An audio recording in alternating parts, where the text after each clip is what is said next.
Alrighty, we are back. Well, I can't believe it's been a while. Yeah, it's been a minute, man. Let's see what's I think it's been since COVID. Yeah, it's been, yeah. There you go. We got a good connection here. So I'm trying to get it working right. Just a second. Keep on losing connection. Just a second. Let me see. Let's see. All right, I think we are good now. So I am going to turn off comments. If you guys, anyone that has a comment or a question, you can use the question bubble at the bottom of the page here. It looks like a little comment bubble with a question mark in it. So use the little question bubble for any comments or questions that you have. So again, it's been a while, guys. Yeah, it's been since COVID. So I want to. I've actually had some inspiration for coming back and doing this. I want to go ahead and give a shout out to Ray and Chevalier, my homies, with it's the Lounge. They have a weekly podcast that they broadcast also on IG Live, where they talk about anything that they want to talk about, and I absolutely love it. I want to give a shout out to another inspiration of mine, which was Chrisette Michelle. Chrisette Michelle started a podcast where she becomes very vulnerable and talks about a lot of personal things, and I absolutely love it. And the last person I want to give a shout out to was Cigar Brett with Black Star Line Cigars. I saw Brett make a post saying, "Hey, should I bring back Cigar Brett Live?" And that was the final thing that made me say, "Hey, you know what? I'm gonna go ahead and start Cigar Culture Live back." And but I will be starting with a little different format, because I'll be doing interviews like the interview I'll be doing tonight. But it's going to be more than interviews. It's going to be behind the scenes conversations that I've had with people in the cigar industry and people in the cigar community. Things that we talk about in private, but we don't necessarily talk about in public. Some rants and ravings of mine about things in the cigar culture, cigar weeks, and basically everything cigar culture related. So these two guys who I'm bringing on tonight, I have been familiar with them, at least one of them, for a little over maybe a year and a half. Both of them for about maybe this past 6 to 9 months. They have two businesses that I respect and are very intrigued about.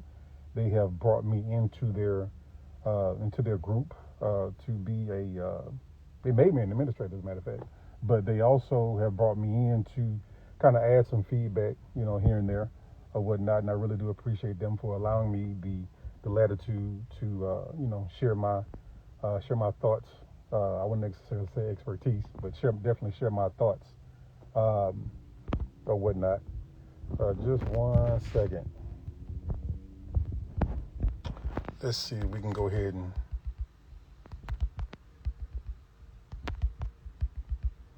because I don't think they know how this works. Just a sec.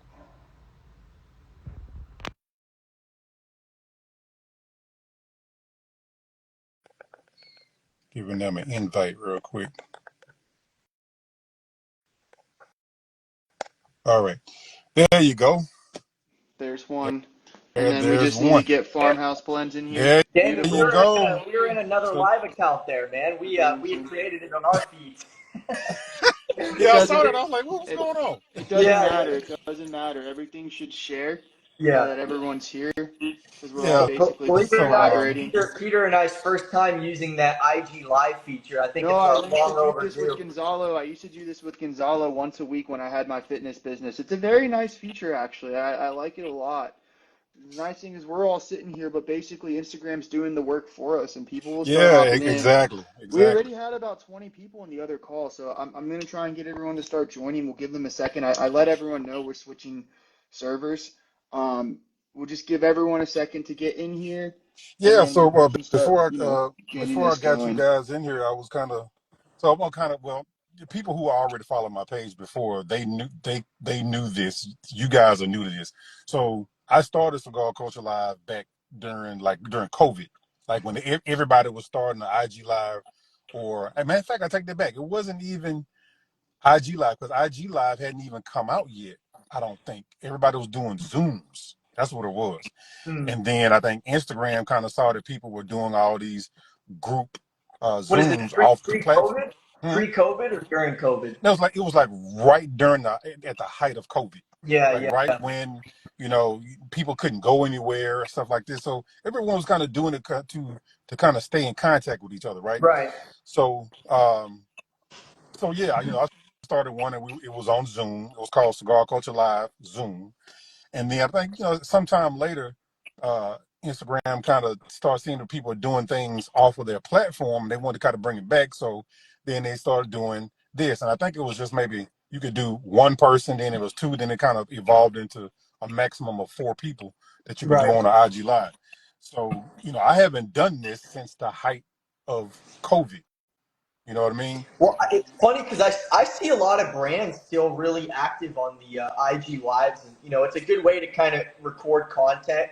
Some people will, it's a simple way to go live and record the content, and then you throw it on podcast or YouTube. So I see a lot of people do that with their IG lives. So who knows, man? After this call, Peter and I might be doing them some more.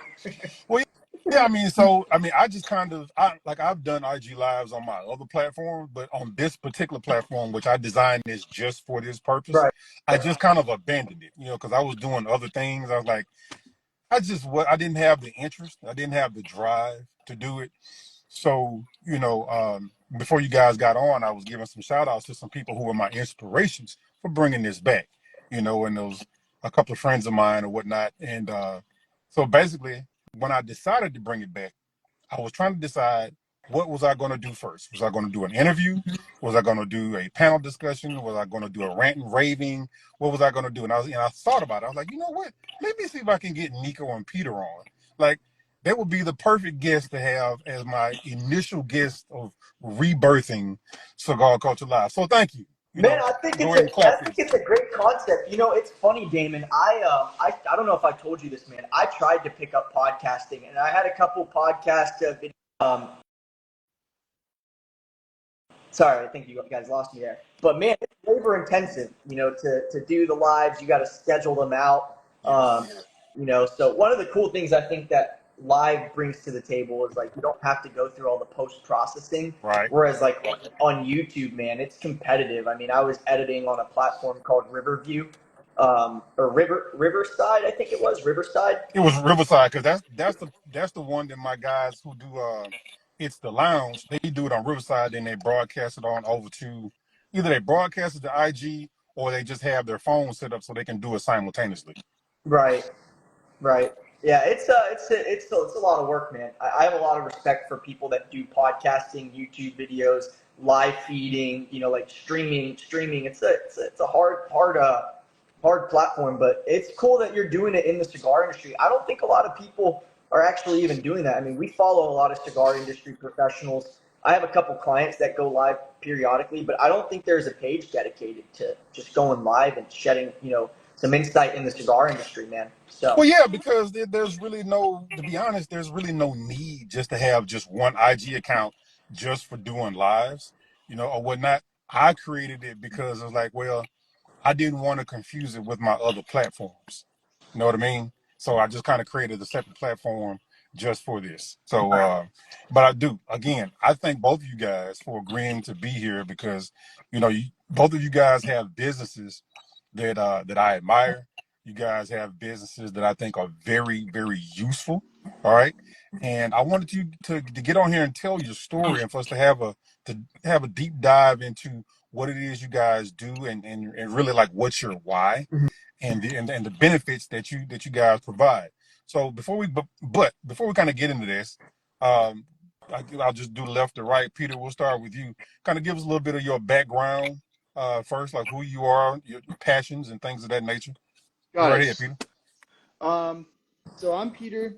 I'm Nico's older brother, so we are family-owned business. Uh, we can maybe give you the story about how we started. I think that would be a great story to kind of discuss because I don't think we've ever shared that publicly.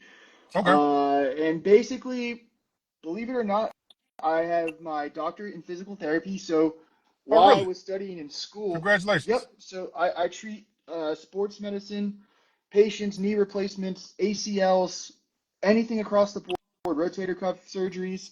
Now, we built this business while I was working full time. I am not full time anymore. I treat maybe 1 to 2 days a week now, mostly because I still love it. But my heart right now and all of my effort is into building cigar bands and farmhouse blends into the hopefully one of the biggest companies in the entire cigar space. Alongside Nico, of course, obviously, we wouldn't be this far if it were one person. We have a great partnership to where we both have very, very different skill sets. My skill sets are more along the lines of operations and building the systems that our clients interface with to create a seamless experience on their end and also a seamless experience for my team and our company on our back end as well. Gotcha. Yeah. Just to kind of give you some insight, yeah, I'm Nico. I'm Peter's younger brother. I entered the world of entrepreneurship actually at 18. So prior to Peter and I working in the cigar industry, we'll kind of go down a deep dive. We had a 3D printing business with over 120 3D printers. And I ended up shutting down the operation actually for that about 3 years back and moving it over to Mexico. But for 2 years, I was operating and living out of my warehouse, to keep that business afloat. I And, think I saw that video. yeah, man. Yeah. So I learned a lot during that time about high volume production, and really what it takes to, run a business in the States where you're producing, a small object that sells for 20, 30 cents, kind of like the Bandz, and I made a lot of mistakes in that business that didn't allow me to scale. So we got the opportunity actually to launch Cigar Bands, get into the printing business in this industry. We've always had a passion for cigars. Our grandfather's Cuban, so we grew up around tobacco. So we launched Cigar Bands 2.5 years ago. It was really, really bumpy, initially because it was a new market for us. Like I wasn't really sure how consumer adoption, looked like in this specific space. So it took us about 6 months to really start understanding the market and how, buying decisions were made, and it took us some time to even find our niche. Like we didn't really know where to find cigar business owners or anything like that. It was a brand new space to us. So eventually, we kind of found our foothold, and then about a year and a half into the business is when we launched Farmhouse Blends, which I'm excited to kind of dive into in this video call with you, Damon, to show you how we progressed from producing bands to getting into private label manufacturing and helping people actually build their brands. Yeah, that would be great. And actually, you know what? I'm glad you said that because you know because I have two of you here, because you guys have two different businesses. I kind of structured these some of these questions to kind of go from one to the other, right?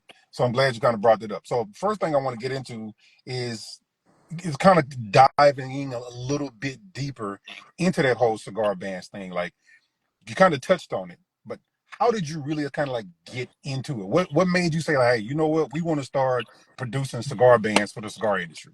Yeah, I think it. I'll be honest, man. It happened initially. It happened on accident, and I'll kind of explain what had occurred. So we were working in the cannabis industry prior to working into the cigar industry, manufacturing filter tips for tons of cannabis brands. And in the cannabis industry, they're actually now trying to follow in the same footsteps as the cigar industry, where people are really mindful of like high end, hand rolled products like cigars, right? Mm-hmm. You have two different types of buyers in cannabis and two different types of buyers in tobacco. You have guys that smoke cigarettes in tobacco, and then there's guys that smoke cigars. The cannabis industry is much like that, right? You have guys that smoke pre-rolls, and then there's people that want a premium hand rolled, product. So we actually started printing bands in the cannabis industry, just on like a vinyl, sticker adhesive material to service the clients there. And then Peter and I started to do some market research, and figure out, what sort of companies were actually doing this in the cigar industry.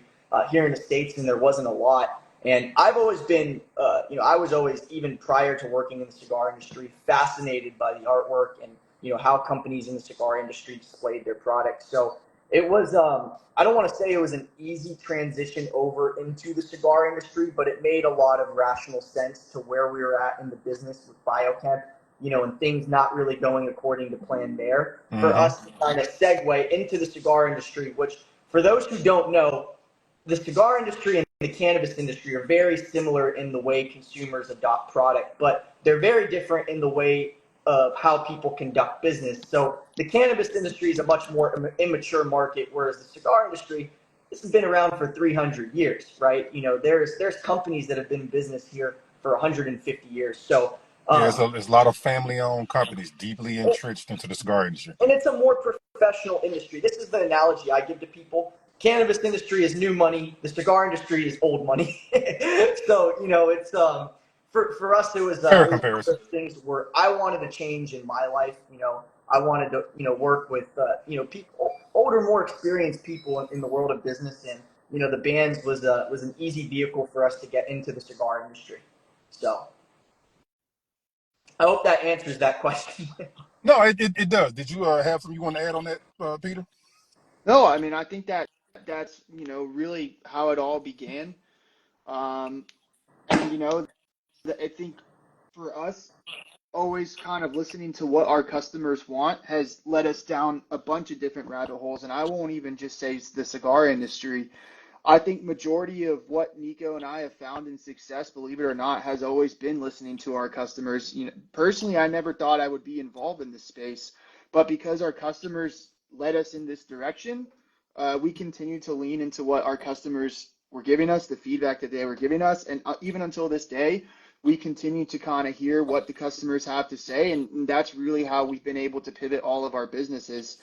And I will say we are actually relaunching the company that we were previously talking about, and it's going to be called Roll Runner.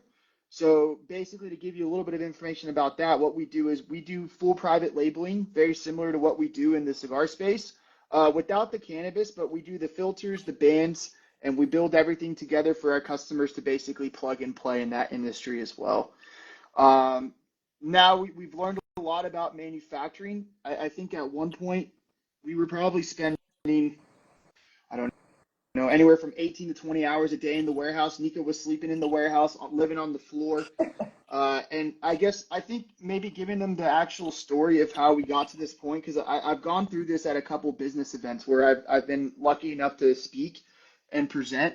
But for about, since what, Nico, maybe high school you started your first business? Was it like 16? No, it would have been probably 17 or 18. I joined a maker community, so what kind of sparked like my path into entrepreneurship is I didn't have good academics, in high school. Whereas my brother, Peter's always been the brains of our family. I got to give him credit where credit's due.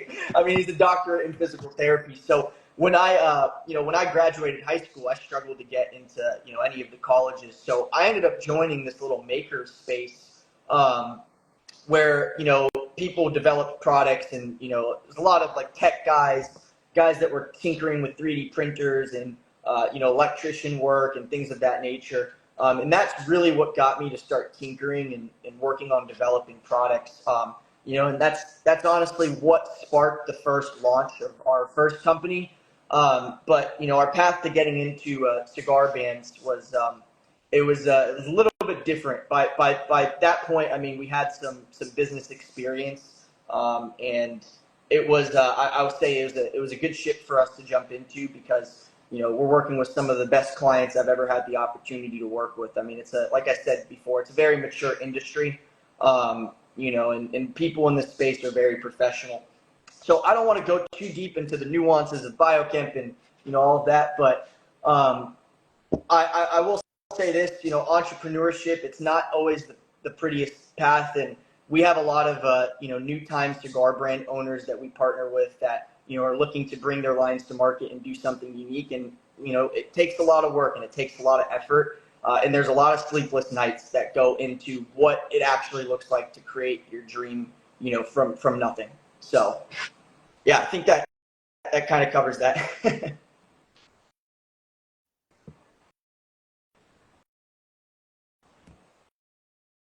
I don't know if we lost Damon there, did we? Yeah, it went black for a second, but we'll give it a second. We can always clip this at the end whenever the video's done. I'll send it to the editing team, get them to handle it. But I know there's a list of topics that he sent you. Is there anything that you specifically want to go No, into while he gets his man. stuff situated?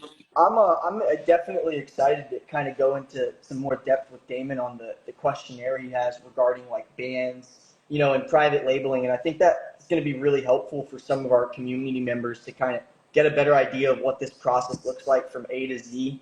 So I don't think anyone has really heard it from us, yet. So it's a good opportunity to shed some light for the community members on how this process works. I'm sure Damon will ask us some questions about designing the bands and curating your own blend. And, I want to talk a little bit on taxes and importation and things like that because it's really beneficial. And how is everything with the community right now? I'm seeing a lot of action. I haven't been Great, able man. to. Yeah, our community's great, man. People are definitely getting some good value from it. It's getting pretty active.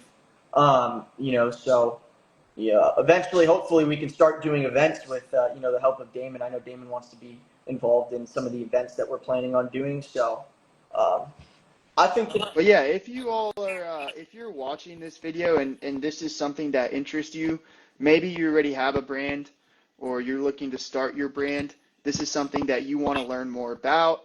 We've created a full encompassing free community with free self-paced courses that you can have access to.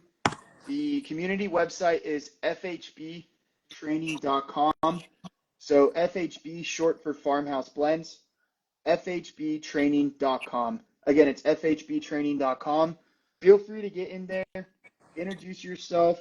There's a lot of networking going on, business owners who are in the space there, collaborating with each other to, in hopes, all grow together. That way, you guys don't have to struggle like we did when we started our first business. And you can learn from our mistakes and basically expedite the process for yourselves, anywhere from 5 to 10 years. So, yeah, and if you guys are not on FHB training already, we're working on a series of courses. How to design your bands, branding mistakes, new time cigar brand owners make. We're going into some depth, like I said, on like taxes and more of like the logistical stuff of defining your blend and how to properly sell to lounges in different states and things of that nature. So we really want to make that FHB training platform an all-encompassing platform for people in the cigar industry, people that are just getting started or business owners that are already established, to one, be able to network with other business owners, but also two, to help them answer questions that are not readily available online, which is something that Peter and I struggled when we launched Farmhouse Blends and Cigar Bandz. Is the cigar industry is beautiful in the sense that it's preserved its culture, but it's very old school in the sense that there's not a ton of resources and there's a lot of trade secrets in this industry, and it's very difficult to find material to help you grow, your business. So the objective with FHB training is pretty much that in a nutshell. It's to help people, grow, scale, start, build their business from scratch, point A to point Z. yeah, and secondly, coming up next month, as we kind of pass the mark on 500 members within the community, keep in mind this operates just like a social media platform. So it's very similar to how Facebook feels. There's chat features, messaging features. We have a WhatsApp group with over 120 members now. We Yeah, the have WhatsApp's real active. factories in there. We have VAs in there. We have brand owners in Sorry, there. guys. I had a Um, little emergency I had to attend to. My no Oh, bad. no worries, worries. man. But yeah, in the next coming month, as we make that mark on 500 active members, I will be launching the cigar games in there alongside Nico. We have a lot of exciting things coming within the space. We're going to be doing large giveaways worth thousands of dollars. It's going to be the largest giveaway we've ever done. We are going to be basically starting brands completely from scratch, completely free during the cigar games. So I want you guys to continue watching. Get in the community now so that when that announcement goes live, there's going to be a specific set of rules in order to win. The person who wins, the rewards will be phenomenal. So I'm going to be going, all in on that. Nico as well. We're gonna have to probably sit down and fight about how much we want to get away because I like to overgive, but it's going to be pretty crazy. I'm very excited for what's coming. We've been brainstorming some ideas, and I'm very confident that this is probably going to change someone's life. We haven't done a big giveaway like this since I think we reached 10,000 followers on Cigar Yeah. Bandz. So when that community hits 500 people, guys, I want you all to be ready.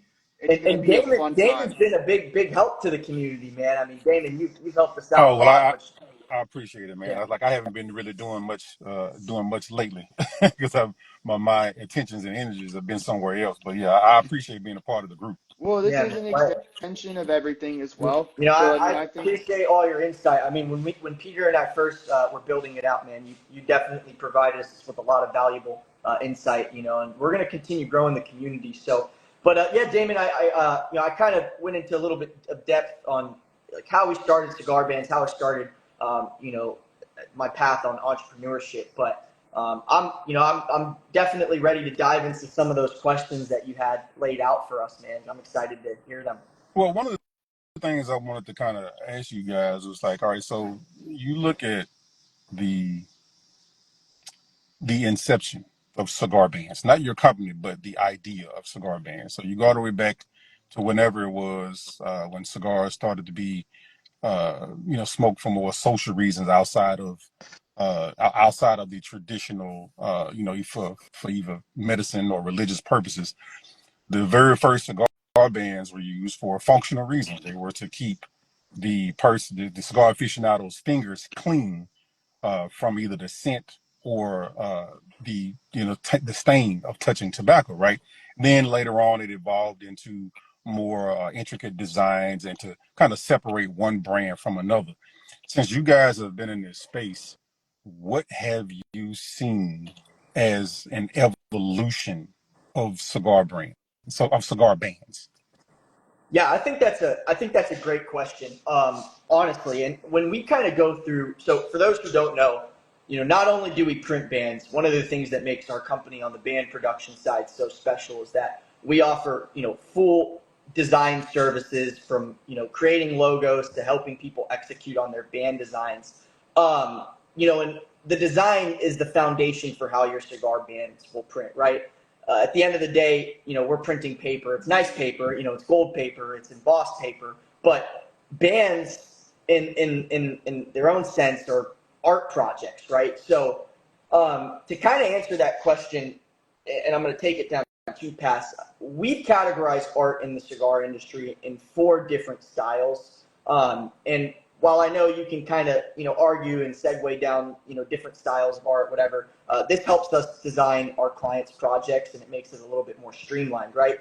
So your first style of artwork is what we like to consider like your modern, you know, minimalism, which is like white gold, a lot of empty space, almost like your Davidoff. You know, think of like the Rolex of the cigar industry. Very clean artwork. The second style is like your old school, you know, traditional Cuban ones, which are kind of what you were talking about, Damon, in the past, where you have the use of like red and gold, multi-level embossing, maybe a portrait in the center of the band or like some sort of image of a knight holding a shield.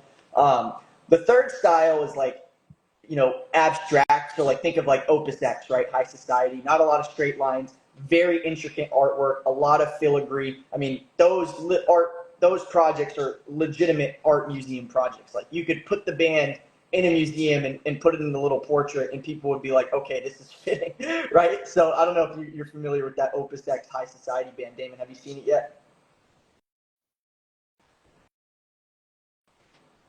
Oh, sorry. If I No. had, I didn't know that it was. No, it's a new line that they released. Gorgeous artwork. I mean, it's truly exceptional. Now, the fourth style of band is something that we've kind of classified as like the new age of art. And, you know, it's more of like the younger, you know, more animated style. Like I get people that want to put like figures, you know, let's just say like an image of Jaws in the band and then incorporate the image of Jaws into like a really intricate band design. So that's more of like what I would say new age art. It's more of an animated approach, vibrant colors. So whereas, you know, 85 years ago or 70 years ago, all of the bands that you see from like pre-production or pre-embargo, they're typically like red or gold, multi-level embossing, thinner bands. They're a little bit thinner than the wider ones that you see a lot of companies do. So the artwork in the cigar band industry has changed, and really it changes based upon where I feel like society is. So at the end of the day, art is a funny thing, and when you're talking about cigar bands, at its core, it's art. I mean, we call these things the storytellers of the cigar industry. The objective with your bands is to tell a story about your cigar, right? So, and you can do that through hidden symbolism. You can do that through colors. You can do that through art. You can do that through filigree. And that's what makes these things such a powerful tool. Even after the invention, I think over 250 years ago, if I'm not mistaken, 200 years ago. So, Yeah, I was trying to. I was working on something earlier today where I did a whole screen grab of both of you guys, both of the Instagram pages, and I was trying to see like how could I, and for some reason I'm not able to do it. I was trying to see if I could switch the camera to like showing I could share my screen, but apparently I can't do that on They on might not Instagram let you Live. here. Yeah, they may not let that happen. Yeah, I don't think it they doesn't seem that operate like that, I can do unfortunately. that. Hmm. But if anyone watching now or watch later, make sure you go over to their Instagram page that we're talking about now, Cigar Band. That's CIGARBANDZ on Instagram, and check out a lot of the different artwork. Because one of the things I went through and I saw that some very familiar companies, some newer companies like Grouchy Monkey. I yep. saw Church of Tobacco. I Yeah, it's a saw beautiful band. was it Honeybee? Yeah, Honeybee. Honeybee's Yeah, a Oh yeah, very solid yeah. band as Brianna, well. cool, Yeah. yeah. cool girl, man. She's awesome. Oh, so that's Yeah. a woman. Oh yeah, Okay, I oh Yep, yeah. didn't She's great awesome. branding. know that. Oh Yep, yeah, I yeah. Isn't great that know that. that branding. band design's gorgeous, right? Super Yeah, intricate. very, That's very like the much so. combination of abstract art and new world Yep. art. Yeah, So like you can pair the hers, two styles. and Church of Yeah, Tobacco. I was like, yeah, very, those very bands look punchy. really good. The Church Yeah, of yeah. Tobacco, we spent a lot of time, and I don't want to just credit it to the design process as well as because you're talking about two stages of production here that have to work simultaneously with each other. The design process is just the starting point, but when it comes time to printing, we really have to put a lot of detail, even just into the spot UV portion and what areas of the band we're specifically focusing on. How dense are we making the lines on the digital mockup so that we can emboss it harder, we can stamp it harder, we can foil it? What kind of paper cardstock are we using? Because it's such a multi-level art. It's honestly, I feel like the best way I can describe it, and I was talking with someone who helps us with cigars. Uh, when you construct everything, you're talking about putting a full cigar together with the band. I feel like it has almost very, very comparisons to like building a car. You have so many different parts, you have so many different pieces that some are sourced from completely different continents Mhm. coming together at one port in the world, wherever your factory may be. It gets touched by hundreds of hands. Hundreds of hands are touching these objects, and they're putting it together to make something. I mean, it's an incredible art, and it's been going on. I don't know if if you're watching, maybe think about when you think the first cigar band was made.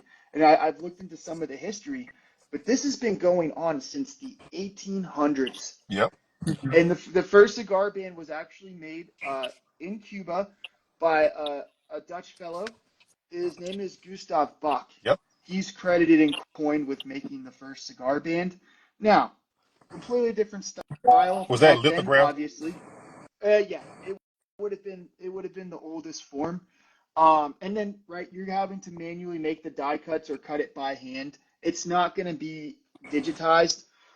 So you're going to run into quality control issues. It's going to be small batch. Every band is going to look different, and they were painting on them still at that point in time because nothing was digital at this time. Now you have the availability to go ahead and really get into the intricacies. Uh, I mean, probably we zoom into some of these designs to do touch-ups. Like for example, on the new wave designs, like let's say someone has a face, and we're trying to emboss the face. We go as deep into like basically, you see how my nose has a little hole. We'll go that deep and Yeah. draw around the nose so that we can emboss that area and make sure that the lines are done in a certain way so that we can catch it on the machines and really And deeply I polish. want to add something to that outside of the production process. I really want to talk about the symbiotic relationship between, my team on Cigar Bandz and the client, and how important that design process is to truly capturing a unique vision, because you can rush the process, right? At the end of the day, we're here to help brands execute on their vision. We're not able to help brands come up with their own vision, right? So with something like Cigar Bandz, the symbiotic relationship between us and our clients is so important, because a lot of the times, while I can't come up with someone's vision, it's important on our end to help pull that out of someone, because all of those things are going to translate into the artwork. Now, let's just say you want to throw your logo and just have a design done fast with no symbolism or nothing that references your brand, or maybe there's it's just a gold simple band with nothing else on it. We'll do it fast.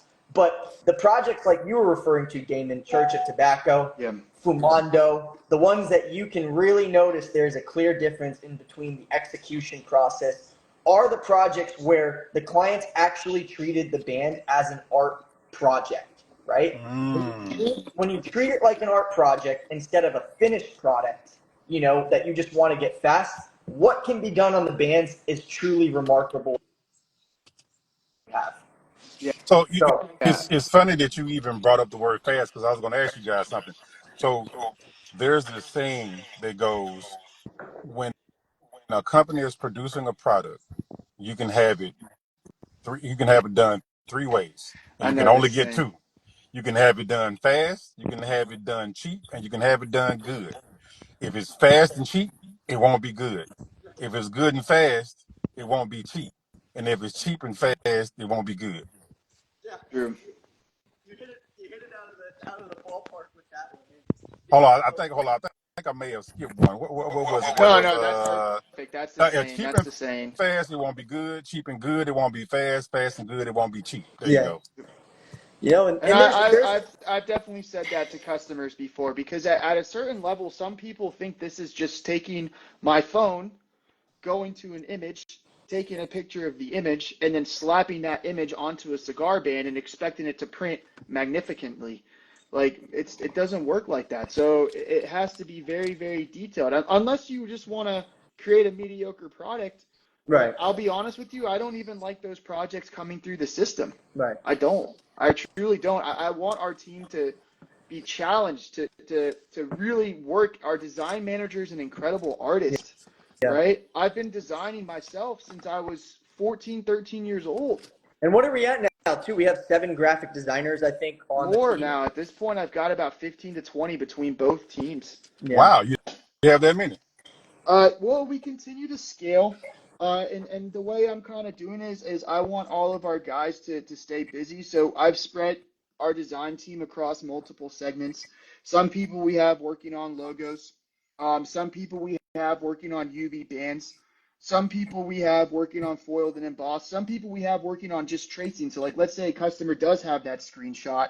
They want to get their band traced and vectorized. We can do that. Some people, they need a logo, and we have someone who specializes in logo. What I kind of tell my team, my design manager, is think of yourself as like a basketball coach. Now you have a team full of designers. Every designer has their strength. So you need to play the strength of each designer to meet the needs of the client to win the game, if that makes sense. So we get a lot of different requests, man. It's completely across the board, and we've had thousands of customers, and at this point, we've never actually turned someone down because we couldn't complete the request. And that's a major, major difference that we provide now compared to companies one in the 1800s.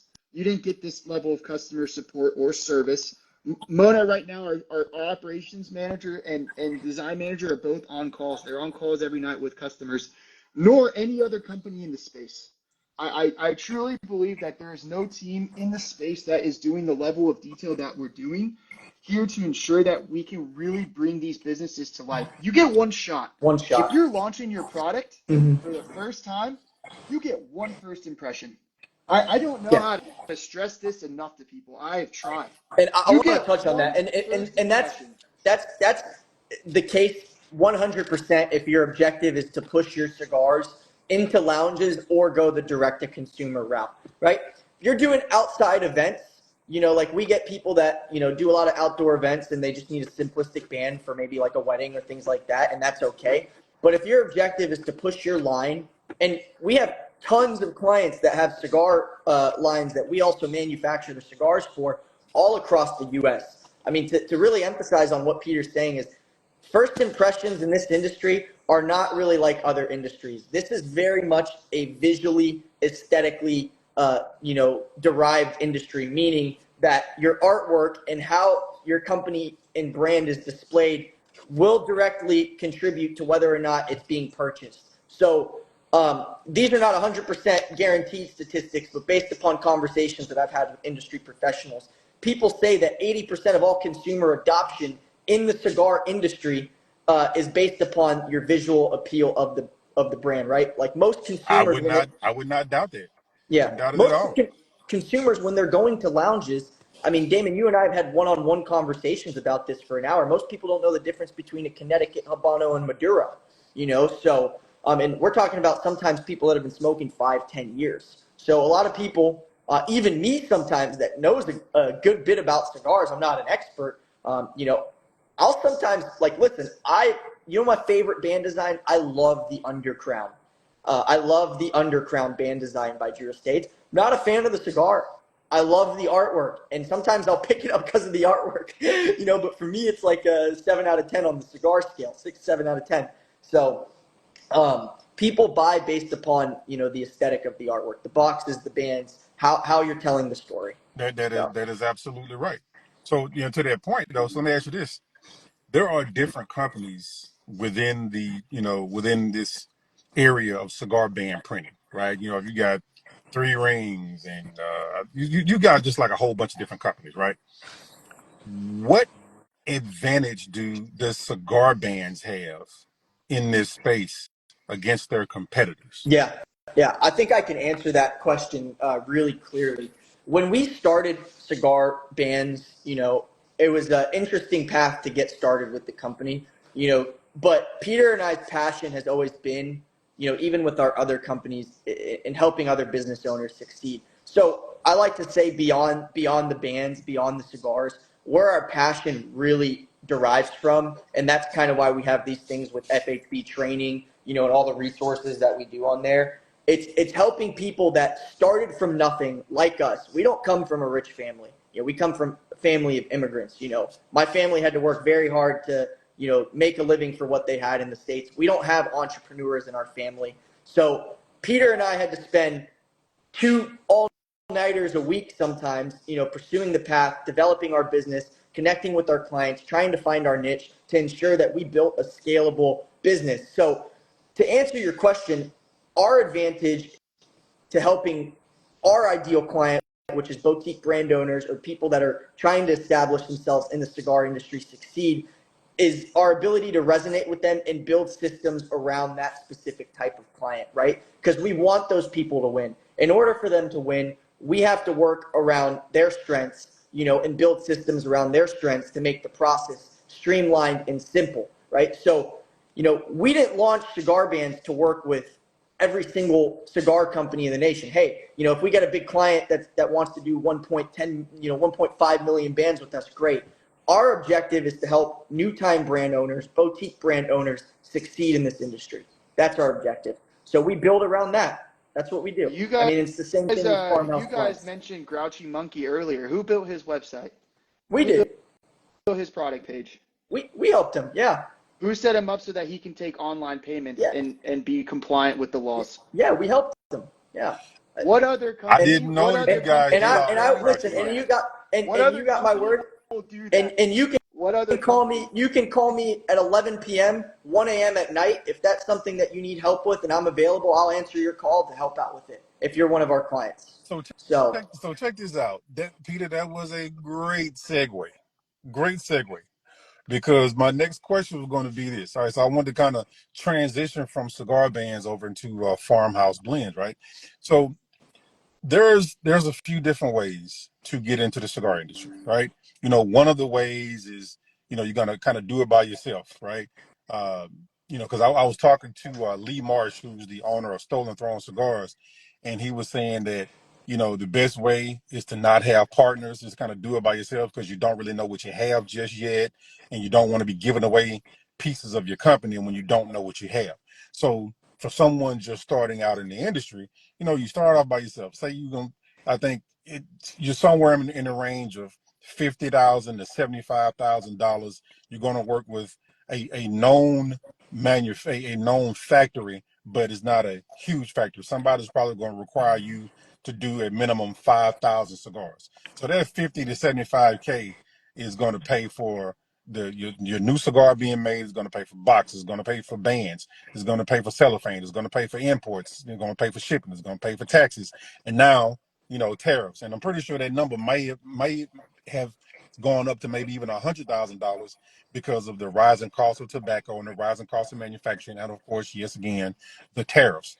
So the question is to you guys, what advantage do you guys bring to someone who wants to get into the cigar industry? And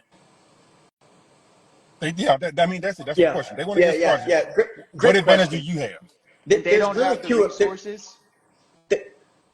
There's two approaches to our business, right?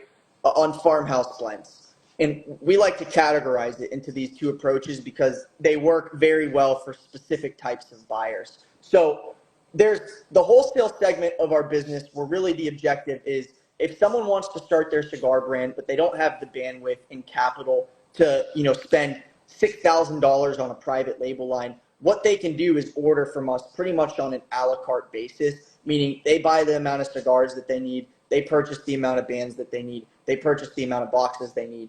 And there's no obligation, no financial obligation to order, $6,000, $10,000, $25,000 worth of cigars to start testing the water and get your cigar brand started. So that's the first segment. The second segment of our business is for someone that comes to us and they're like, hey, we want a product that we can push into lounges because we have access to these lounges right away. And we need this product line to be able to compete against, some of the bigger brands on the market, right? And that's kind of where, we go into more of what looks like private labeling, where we'll go through, create a blend, take them step by step. I mean, we really have done an excellent job on creating a remote factory experience, from even blending your cigar to designing to your bands, doing one-on-one consultations with our design team to have your bands designed, your box designed.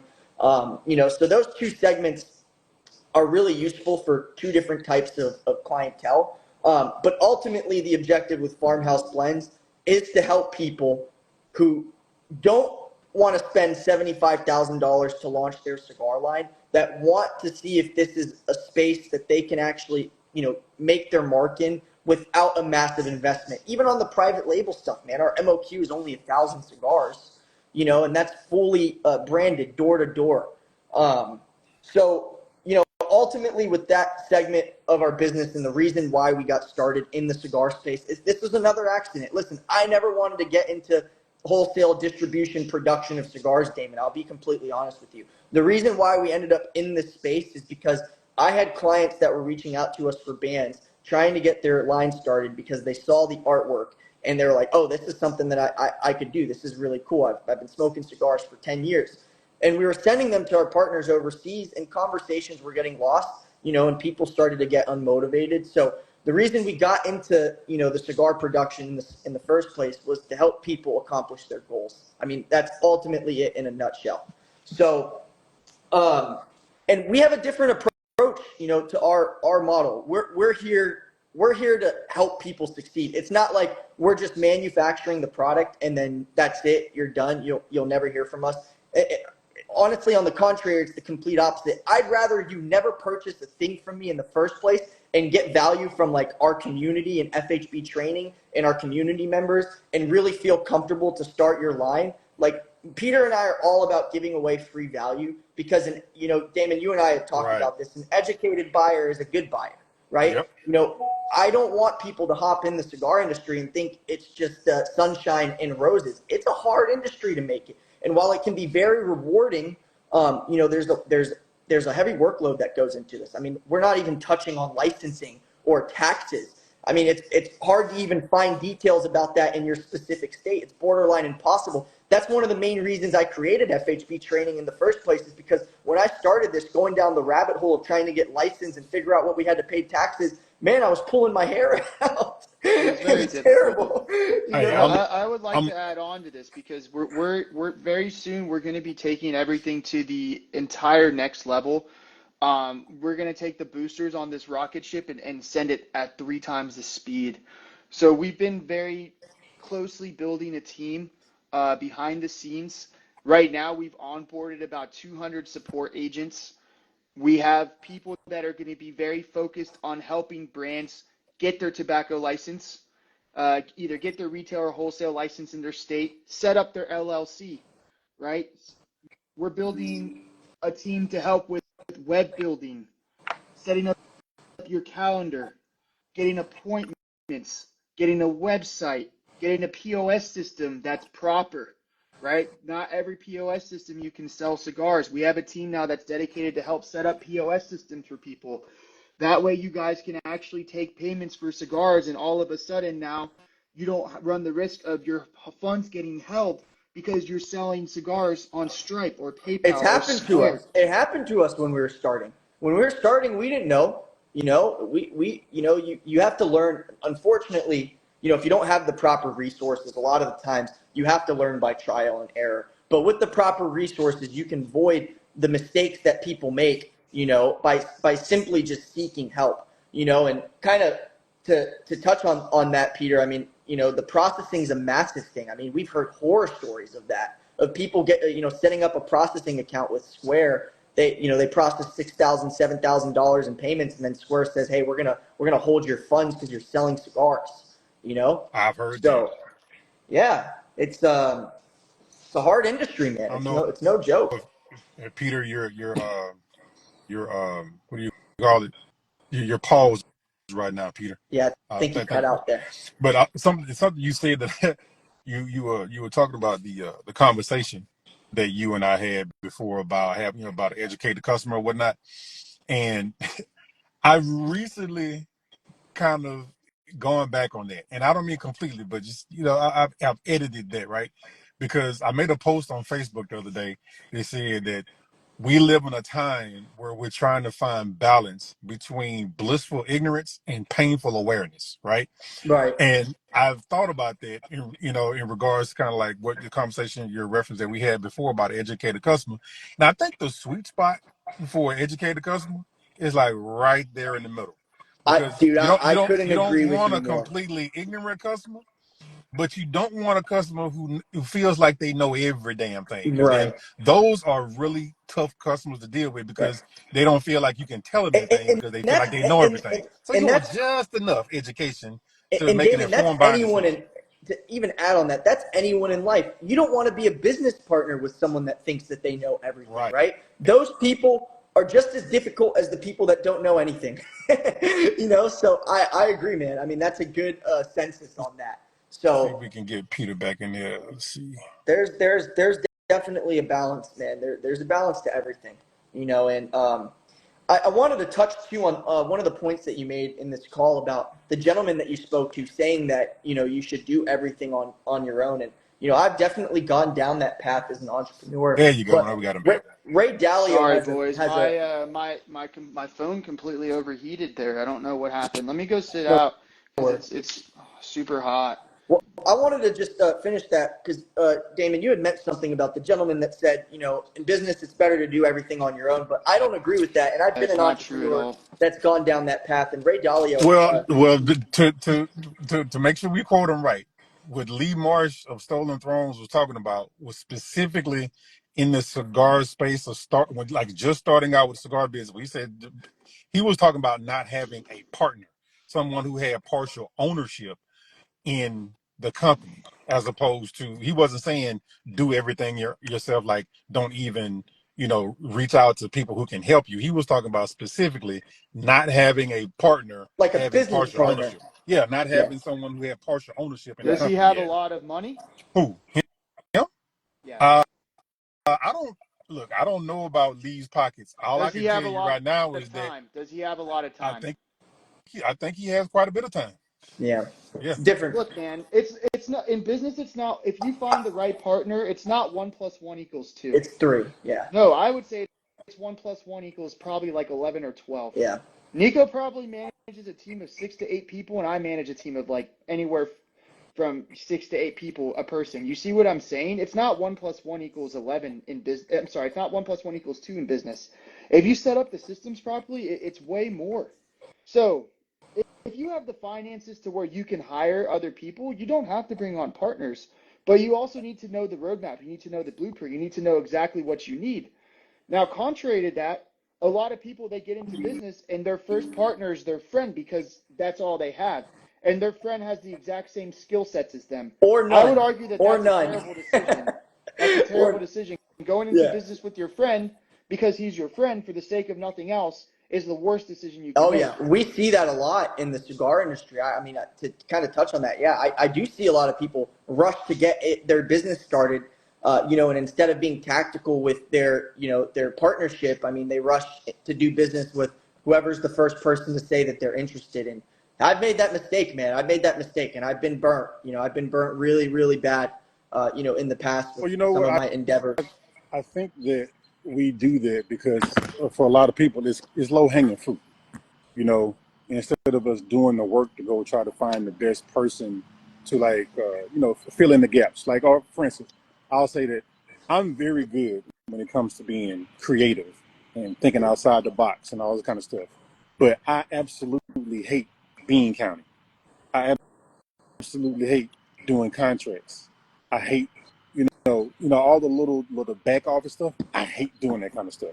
So it would be great for me if I had somebody who could do that.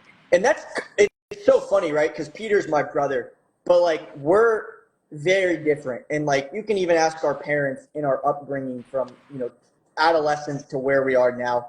Our personalities were completely different, right? So where Peter excels, which is in more of like operations and doing really difficult structured tasks, I'm the complete opposite, where I'm more sporadic. I'm more on the product development, procurement, building the sales team, developing products, making sure that our clients are happy. Peter's the guy, that's pretty much putting fuel in the engine to make sure that the engine's running, and I'm the seats and I'm the tire. Well, it's great that you I'm the guys inside. have two different two different Right, set of skill sets, so you right. can kind of you work well together. Yeah, I think right. I think if like you do get into a partnership with your friend, I'm not saying there's anything wrong with that. Like I had a business partnership with one of my best friends. Our only mistake was that we were both working on the same exact thing at the same time all the time because we didn't have any different skill sets. It was our first business. Mm. You need to make sure that when you sit down at the table, there's a clear delineation of what tasks are going to get done because then you create that 1 + 1 = 11. You see what I'm saying? That way you can optimize your time by bringing another partner. If you bring someone into the partnership that you guys now agree on everything together because you're friends, someone has to go. Yeah. Nico and I don't agree on everything. We have to spend a lot of time, coming to hard decisions on things and then course directing the business in a different direction and being okay that this is the circumstances. Now we have to go all in a different direction. It's a 3-word answer, to running a business with partners and the right partners, right? Divide and conquer. I mean, that's ultimately it. And I like to say that we operate on an idea meritocracy, meaning we have other teammates in our company. Peter and I are just the owners. That doesn't mean we're the ones that are solely making decisions, right? Of We course. listen to every single person in my team. If my account manager, Nick tells me, hey, you guys are being dumb, we should do this instead, and the rest of the team's like, okay, yeah, you guys are definitely wrong. The idea with running your business off an idea meritocracy approach is that the best idea wins regardless of hierarchy in the business, right? So I think that approach is really important to every company in scaling any business. And, back in the 1500s and 1400s, the only way countries were able to grow their empire was dividing and conquering, right? You sent one prince to another location, the other prince to a different location. The king went south, right? So business is very similar. If everyone Right. is micromanaging each other and everyone's stepping in each other's lane, nothing will get done. You just, at a certain point, if your partner's, if you consider your partner to be someone that has integrity and accountability, and they have a specific skill set that you don't have, it's best to just let them do their thing while you do your own. And then maybe every month or so, or every couple weeks, you can reconnect and figure out what's going on in their specific department. But in companies, there's four departments, right? Sales, marketing, finance, and operations. You technically want someone managing all of Yep. those. So, and it can't be one person. Yeah, I just think it so happens that we're related. I mean, it's definitely a bonus, don't get me wrong. I think the fact that we are related allows us to move at an even faster speed because I don't have to be with Nico 24/7 to predict his next move, if that makes sense. No, it I does make sense. You grew I up with him, already so you know got you what you know Nico how is your brother thinking. is. I already know what Nico is thinking before he even tells me sometimes. And then from there, like, I can build around him while he's driving at his speed, if that makes sense. Because I think that has helped. And I think Nico's made a really good point about building around the team, right? I don't run a dictatorship here by any means. Like I put a post on Instagram yesterday. I mean, our team now is family at this point. We have members from around the world working with us. We just passed the mark on 20 employees at Cigar Bandz. Oh, congratulations, That's guys. internally. That Internally that with us. means you That guys, if you doesn't. can afford to have 20 employees, that means you guys are doing a lot of business. Things We are are. good, We're man. I look. Things are good. It's not even the fact now. As someone who's an operator, this has been the hardest transition state for me because just 6 months ago, it was just me and Nico doing 95% of everything. I've had to, I think the hardest thing for me, like now as someone as the operator, and I know Nico, you're starting to learn to do this because it's always just been us, but I want to start seeing my team win. Like I'm getting a lot of excitement now at seeing like the different members on my team actually grow through this with us, and like do things that they didn't think they would do, like call that lead, close that sale, create this crazy design, print with that new specification, like that stuff now for me, because this might be the physical therapist in me speaking. Like I like to see people win, man, and that's where it's like that. I think for me now, as we've transitioned into volume two of what I think is coming for Cigar Bandz and Farmhouse Blends, has been the most exciting aspect of the business. But expense, to that expense, I like to listen to every single member on our team the same way that we listen to every single customer, and we have that never-ending problem solution cycle because every problem that comes in, there's a solution that could potentially make our business better. So we've built every system, we've built every automation, we've run every marketing strategy based off of the feedback from all members of our team. Um, in a slow and controlled manner, it takes time when you do it like that, but I don't think great things are built quickly. It No, takes Brick a they're by lot not. brick. of time, right? It takes a decade. It takes a decade to build something amazing. And if you can build something that's so powerful and efficient and build it in a way that you can hand off to someone, then they can skip all of the effort that it took you to get there and start growing their And and, business and instantly, which and we talk about legacy a lot in the cigar industry, and I think from a business perspective, right? When you look at legacy at its core, really the objective, at least how Peter and I see legacy, is a way to pass down the torch to other people. I mean, that's always been our biggest objective with our team. Our team, we have a really interesting workforce where our team pretty much has created like the flexibility of working for Cigar Bandz is insane. I mean, you design your schedule, you design the time you want to take appointments. I mean, I live a pretty flexible life. I work around the clock, but there's one thing that I value more than anything in the world, and it's my freedom. And for me, I don't believe I should be a person that has freedom if the rest of my team doesn't have freedom, or my clients. So that's just kind of how we operate our business, man. we were really building a free form type company. And I'm really thankful that I think Nico and I both agree on the way we're planning to move this business. I mean, I can confidently state that we will be one of the largest companies in the entire space at the rate we're growing right now. That's You know, pretty it's good. been, and it's That's a also been a bold statement. it's very healthy rate.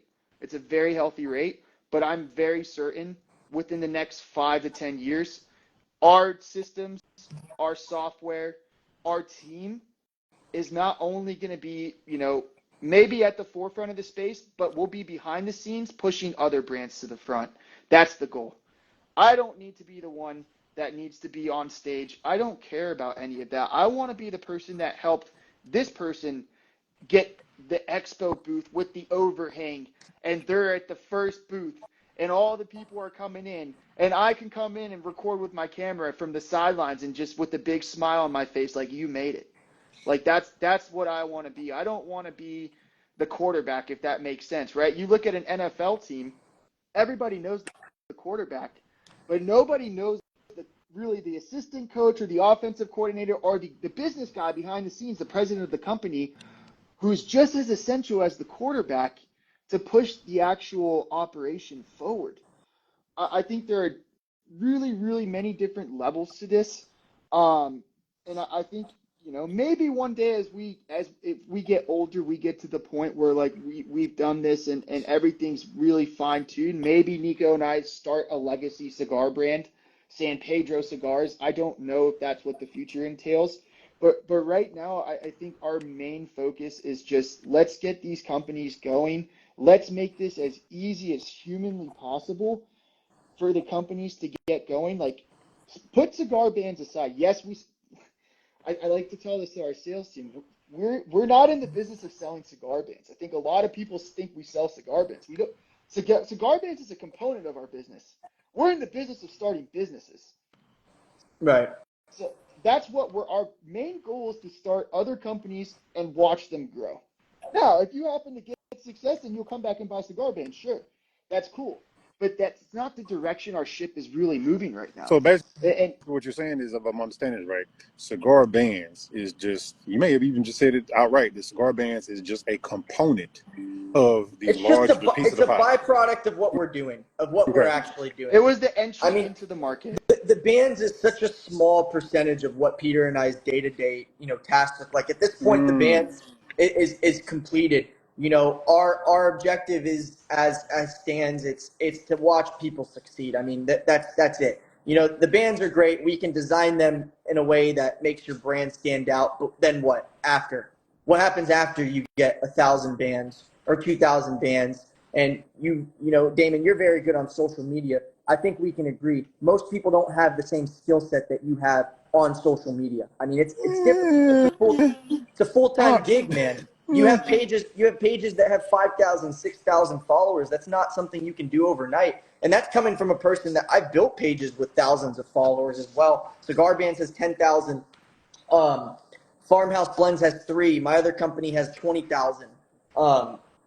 Advertising on social media, if you don't have the skill set or someone that knows what they're doing, can be a full-time gig in its own. Well, So I will tell you that trying to come up with content, trying to, do different things or whatnot, it is a bit tiresome. yeah, it's hard. Sometimes Even it just is. setting up a meta account and running an ad. Something as simple as that might seem very simple for me and Nico now. We're talking about, it took me 10 years to figure that out. But 10 years. I'm going to say this real quick, because Peter, you have been the king of fucking segues tonight, because you had mentioned something about a booth, and I was going to ask you guys, I was going to bring up the fact that you guys recently went to PCA this year, and this was your first PCA. So, Yep. like, I know how it went because we already had this conversation. But tell the people, like, how did it go for you guys' first PCA? Was it everything man. that you expected? Was it more? Was it less? I think I can answer that question pretty clearly. I mean, this was our first event really in the cigar industry, and we had a lot of really big expectations for it. And we went with one of our partners in Nicaragua, Rocky, awesome team, family-ran business. And, we did really good, for what the event was. I think on our end, Peter and I, as we could have probably planned, we only had 2 months to really plan, the objectives of the event. But I'll say this with PCA, I was a little bit disappointed. The third day, there was no. We had 2 people come to our table the whole third day. So I think there's some things that we will definitely change if we decide that we want to go next year. But I think for like boutique brand owners, which are like in line of, the types of clients that we help, I think there's better events that don't cost $20,000 that you can attend to really grow your business. And Peter and I even have our eyes right now on some of those smaller events too. Kind of like Houston Cigar Week, right? I don't know if you heard, and obviously you're Charlotte Cigar Week, but I heard a lot of good feedback from some of my guys that went to Houston Cigar Week, man. That was, I don't know if you know much about that. Do you, Damon? Yeah, I know about Houston. Pretty much know about all the cigar weeks. Yeah. Yeah. Yeah. Yeah, So, but just know that Cigar Bandz, Farmhouse Blends, Charlotte Cigar Week is going to be the first one that you guys pop up oh at. yeah, first one, man, I and I'm got I excited got for it. first dibs. You know why I'm really excited about that event? Because PCA, it's a Rocky Patel and Gurkha show. It's a big time cigar brand show where everyone shows off their $1.6 million humidor, right? It's not so much like to my expertise going there. We definitely were able to connect with a lot of our clients that we've never met in person, which was Yeah. really cool. It was really cool. But you don't get to connect on the personal level that I feel like you could do at maybe like a smaller event. So, Hey, let me do something real quick because we got Honeybee Cigars in here. So you guys have clearly already worked with Honeybee Cigars on the cigar band side, right? oh yeah, So I want to Brianna's bring awesome. Honeybee Cigars in here real quick and get her to kind of give her feedback about what her experience has been with cigar bands. Hey, Honeybee, I just sent you a request. This is awesome. Let's see if it works. Yeah, let's see. We also got New Mercy motorcycle moto cigar Nico, company. I lost you for some reason. I don't know if you're seeing him on your screen, Damon, but I'm not seeing Nico at all. Well, I see. Well, I don't see his face. He's got his video off, but he's here. Yeah, your Can you guys hear me? video, Nico, is in a circle. Just see if you can refresh Can it you guys so hear that me? way you come back on. Yeah, you sound good. It's still but Let's see just if make I sure can. you refresh your camera. Turn your camera on and off. Or maybe how's that? come on to LTE. But it looks like your Wi-Fi is just loading. Oh. Let's get Nico Okay, back so in here. it says Honeybee Cigars is unable to join. Let's see if I You'll have to re-invite Nico back as well. I think he just disconnected. let's see. There you go. Invited him back. There you go. Now it's Now, working. now we got you It's back. How's working that? good, better. You're back, man. Okay, good. But yeah, man. Yeah, I I Yeah, tried to think invite my Honeybee, but signal and in I here. looks think like they weren't available. yeah, I don't think there's any other company in the space doing that right now. For just to circle back around, like this is really what we're doing. We've dedicated our life to this. We have some really cool software solutions that are going to be coming out that really, I mean, talk about speed the process up for people 10 years. Literally 10 Yeah. years. Text message Let's automations. We're going to give people access to email automations. How to, like, if you're a cigar lounge owner and you want to rank in Google, in your city, you want to be the first person ranking on Google. We're going to be showing people how to do all of that, man. So you guys SEO. aren't just helping people who want to get in the cigar industry as being a brand owner. You're also helping people who want to get into the retail space as being Yeah, well, a we, retail we lounge owner. service a lot of lounge owners. I mean, that's a big segment of Put our it like business. this, Mobile cigar. too. Sorry, I didn't mean to cut you off. I'll let you. No, yeah, mobile cigar lounge owners, big segment of our business. So the objective is to help our clients succeed. And Peter and I have built, decent big sized companies. So, we've done that through automations, through tech, and this industry is great, but it's not a very technologically evolved industry, right? Even If we're Nico being got in completely there honest. and built our cigar ordering app, completely the ability to white label that. So let's say you actually don't have money to start your own cigar brand. You don't have $40,000 or $50,000. You don't have a cigar partner, but you have grit. You can build a website and you can push people to your website. Well, we're going to give you the tools for a monthly subscription to house our cigar order system, white labeled with your brand on your website. You don't have to touch any of the cigars. We'll So wait, do all the work for before you. before you go down that rabbit hole right there, because what I was going to do is you're kind of doing exactly. I mean, God, Peter, I think you must be reading my mind or something. Like, did you see my notes before we started? Because like you're literally doing exactly what I've designed this out to be. So I let's didn't see your say notes, man. let's say that Joe Schmo comes up to you guys and say, hey, you know what, I've always had the dream about getting into the cigar industry and having my own cigar brand. I i don't know where to start. All I know is that you know I have a concept of an idea of a logo that I kind of want to do. I have a story behind it, and I know that I want to. I don't want to do this thing called white labeling. What I would prefer to do is have a company create a unique blend for me. That's the setup. What do you guys do? Yeah, What's the yeah, conversation great. like? I'll touch that on the blending side. So typically, if you do a private label project with us, you automatically fall in the category of going through and creating a proprietary blend. So I don't want to kind of shed too much about how we go into the process because, we have a really, really unique approach to private labeling that works, remotely. Like we don't require people to travel to Nicaragua or Dominican Republic to go in there and create their blend. But pretty much to summarize how it works is when we go through the private label process, the first step, the first consultation call is going through and defining what sort of blend, you want or what So sort it's of blend you want to bring to market. conceptual. It's conceptual, but then we Yeah. go in there and design a blend for them and they kind of get to go through the sampling process of that. So it's a remote factory experience. Just imagine you go to Nicaragua, you sit down with the factory owner, you tell the factory owner, I want a cigar with chocolate espresso notes, or I want something that's light, silky, creamy. They're going to hand you some cigars that they have there, and you get to kind of taste the different ligas. So pretty much with us, you'll get a bunch of different ligas that all have assigned numbers based upon the specific profiles that you wanted, and you get to go through that blending process with us on the private label side. It's an awesome experience, man. And the good thing is it doesn't break the bank. Right. And that's the most important thing when Yeah, it but comes to Nico, blending. where else too? Like, when you private label with us, you're also getting both of us in a WhatsApp group with you. We're taking our eyes from the outside in, looking into your brand, seeing what's going on, making our recommendations without being your partner. We don't want to be your partner. We don't want the contract. We don't want to be your partner in business. We're going to be helping you build your product as a partner, but not your partner. Not a business partner. Right. Yeah.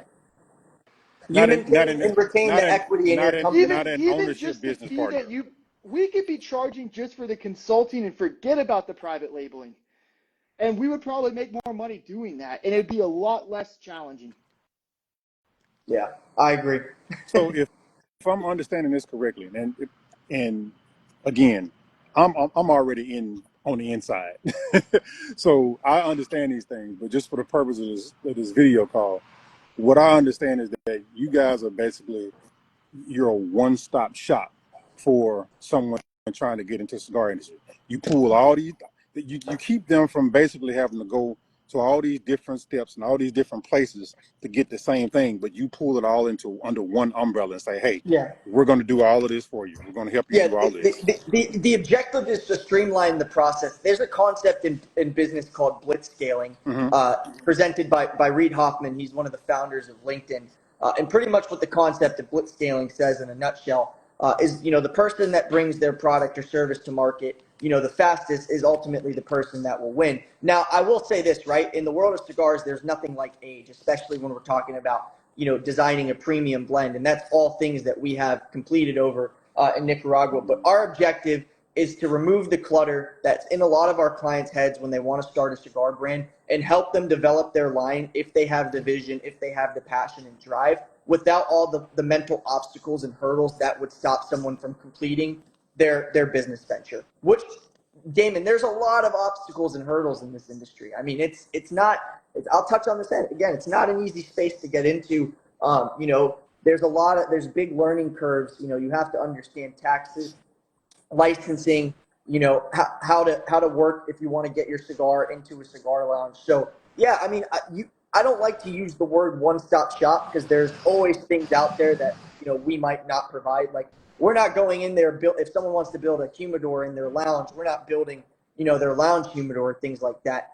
Our objective lies more on the brand building side, right? So it's helping people launch their cigar brands, and yeah, we service lounges and things like that, but normally what we do for our lounges is we help them with their cigar product. And if they decide, hey, we need some help advertising on Google and making sure that we rank on Google first, it's something that we'll extend our resources to and help them. But our product or service per se is brand building. Okay. I hope that clarifies that. No, it does. Let me just kind of put the I numbers, may Nico, have into perspective. watered it down saying one-stop shop instead of saying streamlining. But yeah, but thank you for clearing that up. Failure rate in the cigar industry is anywhere from 60 to 80% in the first 2 to 3 years. Statistically speaking, it's harder to start your own cigar brand than it is to get a doctorate. Keep that in mind. More people get their doctorate in physical therapy than business owners who succeed in this space. And why do you think that is? That's a good comparison. Why do you believe that is? Because of the difficulty first entering the market. I also think the demographic of people that are involved in this market, right? You have a lot of moving parts that almost all other industries that are not high risk, that don't have to deal with. This is considered a high risk industry. So with that comes a bunch of hoops you have to jump through just to even get started. Then on top of that, it's not an easy product to maintain. Cigars are angry products. If they're not kept in perfect condition for the set amount of time, they're not aged for the appropriate amount of time, they go in a box and UPS throws the box. You have to have all of your quality control to a science. You have to be able to design. You have to be able to print. You need to be able to design packaging, all while trying to handle the legalities. How are you going to market? And you have to market on a more traditional approach, which you can't run any ads. Mm-hmm.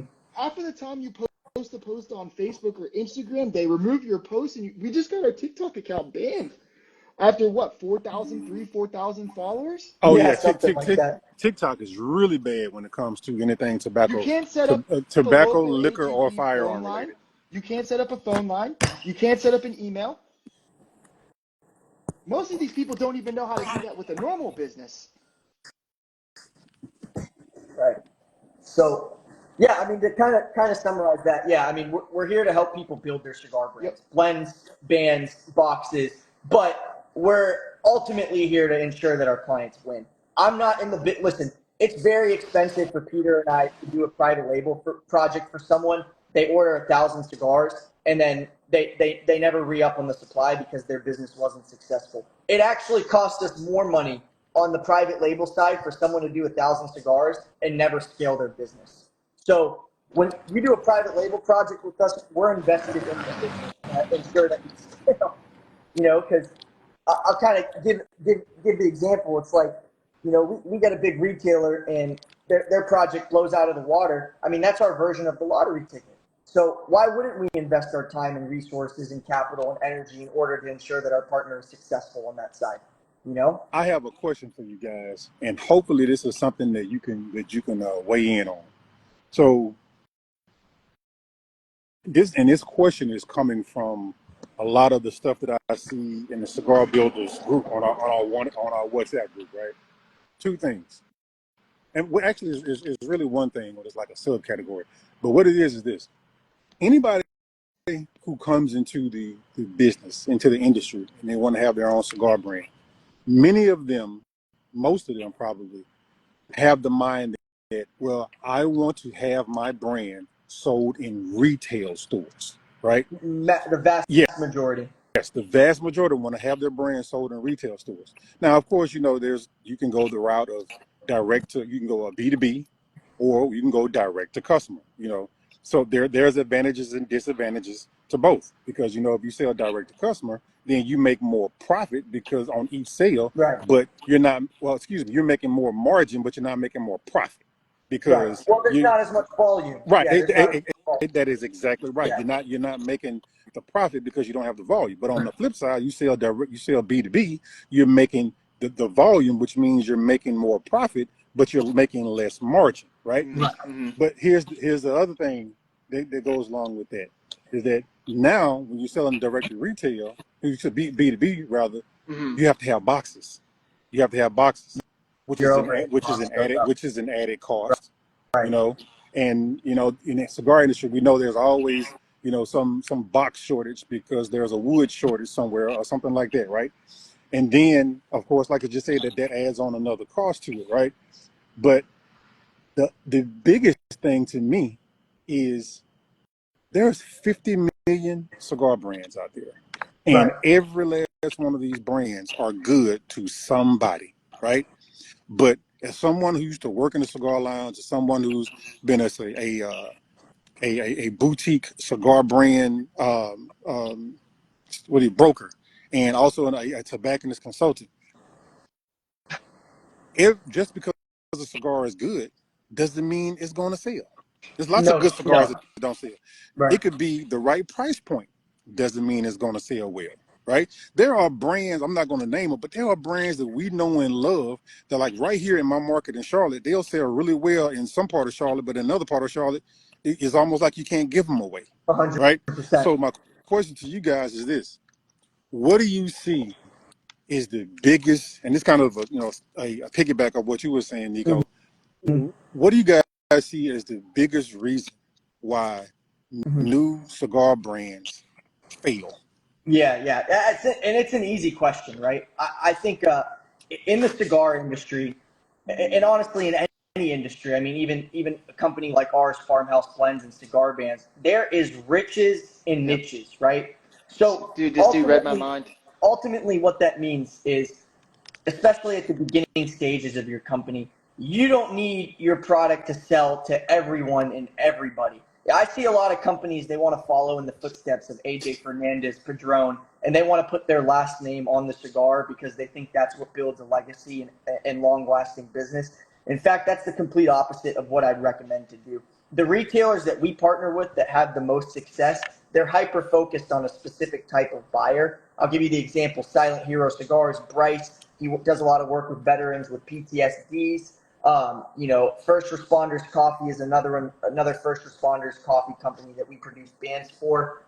So to kind of go into more depth on what you just said, Damon, I actually think as a cigar brand owner, the best thing you could start doing is focusing on your social proof and presence and actually building your direct to consumer following. Brianna, she was just in here, Honeybee Cigars. She does a lot of work with like boutique, like she does work with like breweries or wineries or things like that host her cigars, right?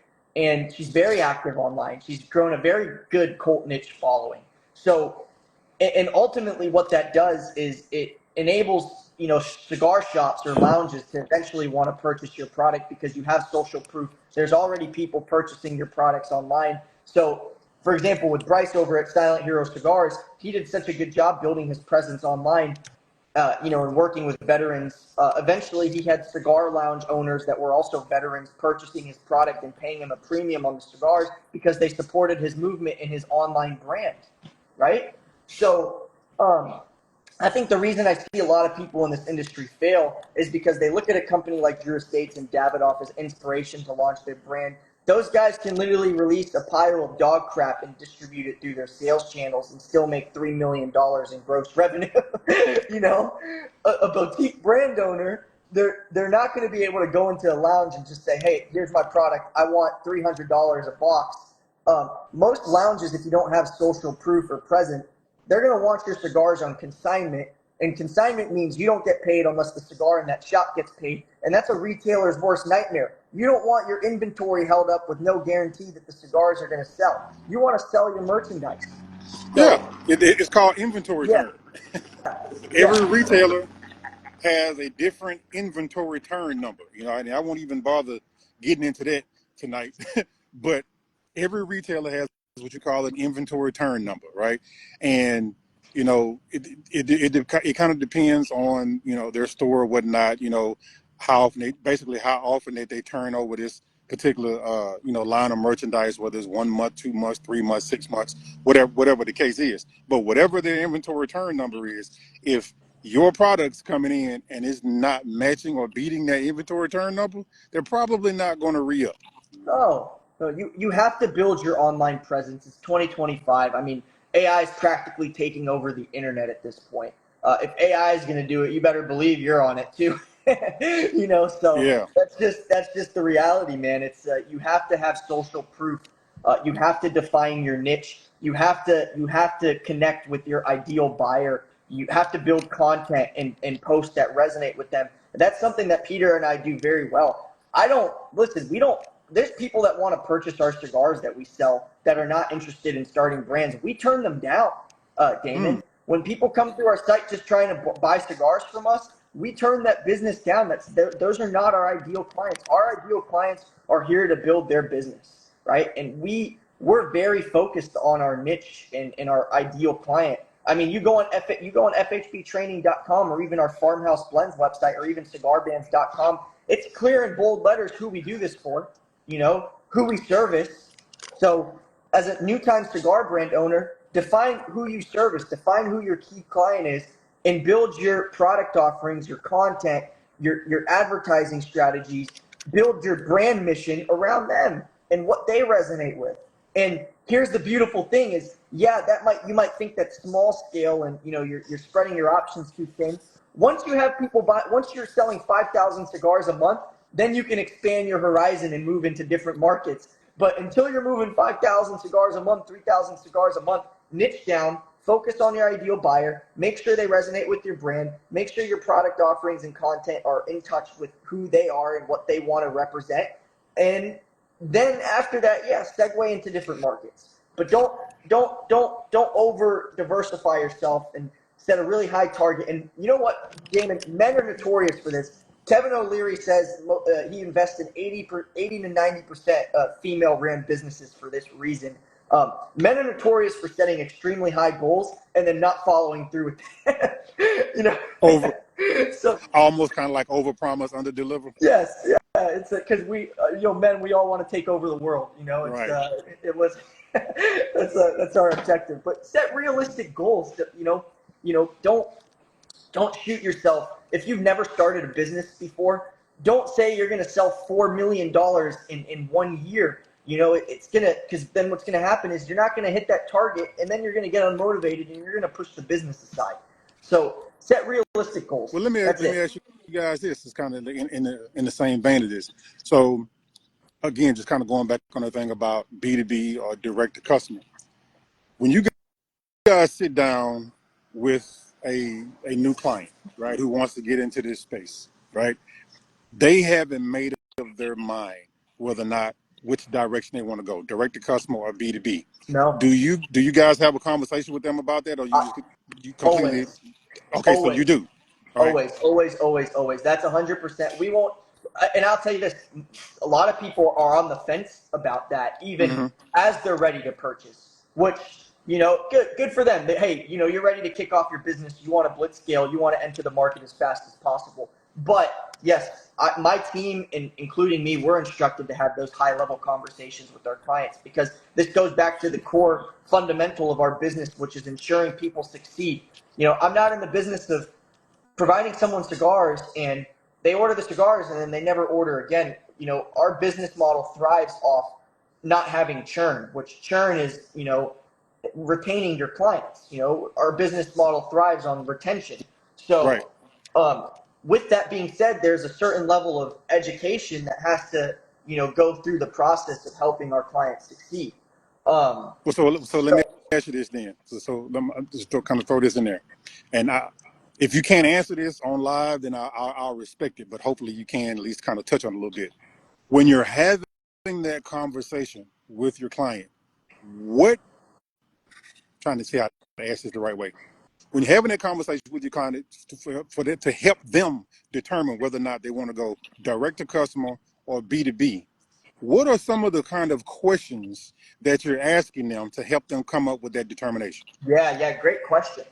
The biggest thing is asking them what they feel if it's one person and that person doesn't have business partners, we as a team in my company has to gather what our private label partner is capable of doing on their own. So we'll ask them, hey, are you active on social media? Have you ever created a podcast? Do you have any other social media pages with X amount of followers? Maybe you have a cigar page where you do reviews and that cigar page has 3,000 followers. You already know how to advertise on social media. And then on the flip side, if we have someone that wants to go direct to businesses, that person needs to know how to sell. You're not just going to go into a lounge and say, "Hey, I'm Joe. I want my cigars in your shop because I'm Joe." That's not how it works. So yeah, during the process, I mean, we have to help our client define their key goals, because their product offering, like their private label line, is defined based upon the market that they want to hit. If someone wants to go direct consumers, like you said, Damon, they might not need boxes if they go direct to consumer, right? Exactly. So I'm glad you say that, because, and again, the reason that what you just said is so important is because just coming out of our cigar builders group, I've actually made that statement. Some guys just coming in to get a brand and they want boxes, and I'm like, guys, if you're going to be selling direct to customer, you don't need boxes. I mean, Like, right, that's an extra cost at the that end you of the don't day, need. like Maybe you all we might can have a do couple is of them just for pictures or displays, but you don't need boxes to sell because you're not going to be selling right, boxes and, online. it, and You're going to it'll be selling like listen. 5 all you packs and can 10 do is packs. guide these people in the right direction, right? And at the end of the day, some people they just want the full shebang, whether or not sometimes I feel like the passion takes over, um, and you can only try your best to guide them in the right decision. Like you can't force them to drink the water if they don't want to drink the water.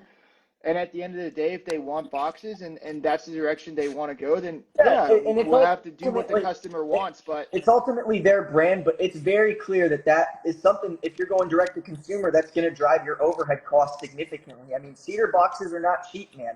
They're expensive. It's handcrafted carpentry work, So if the route, part of our process on the private label side, and even you, on the wholesale segment, is really it's educational based.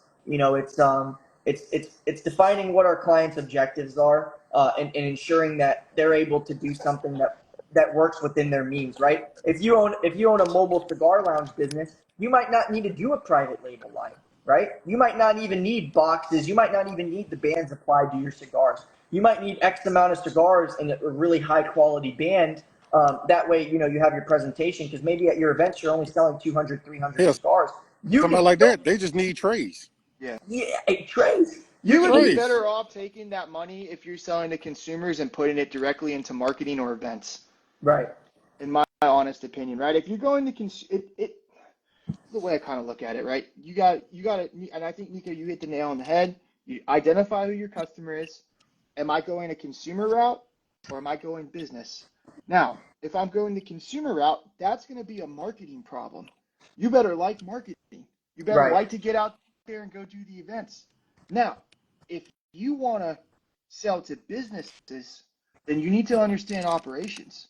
and You need sales. to be able to create systems and understand your supply chain, where you're sourcing the materials, have that on lock, be able to drive your costs down, order wholesale.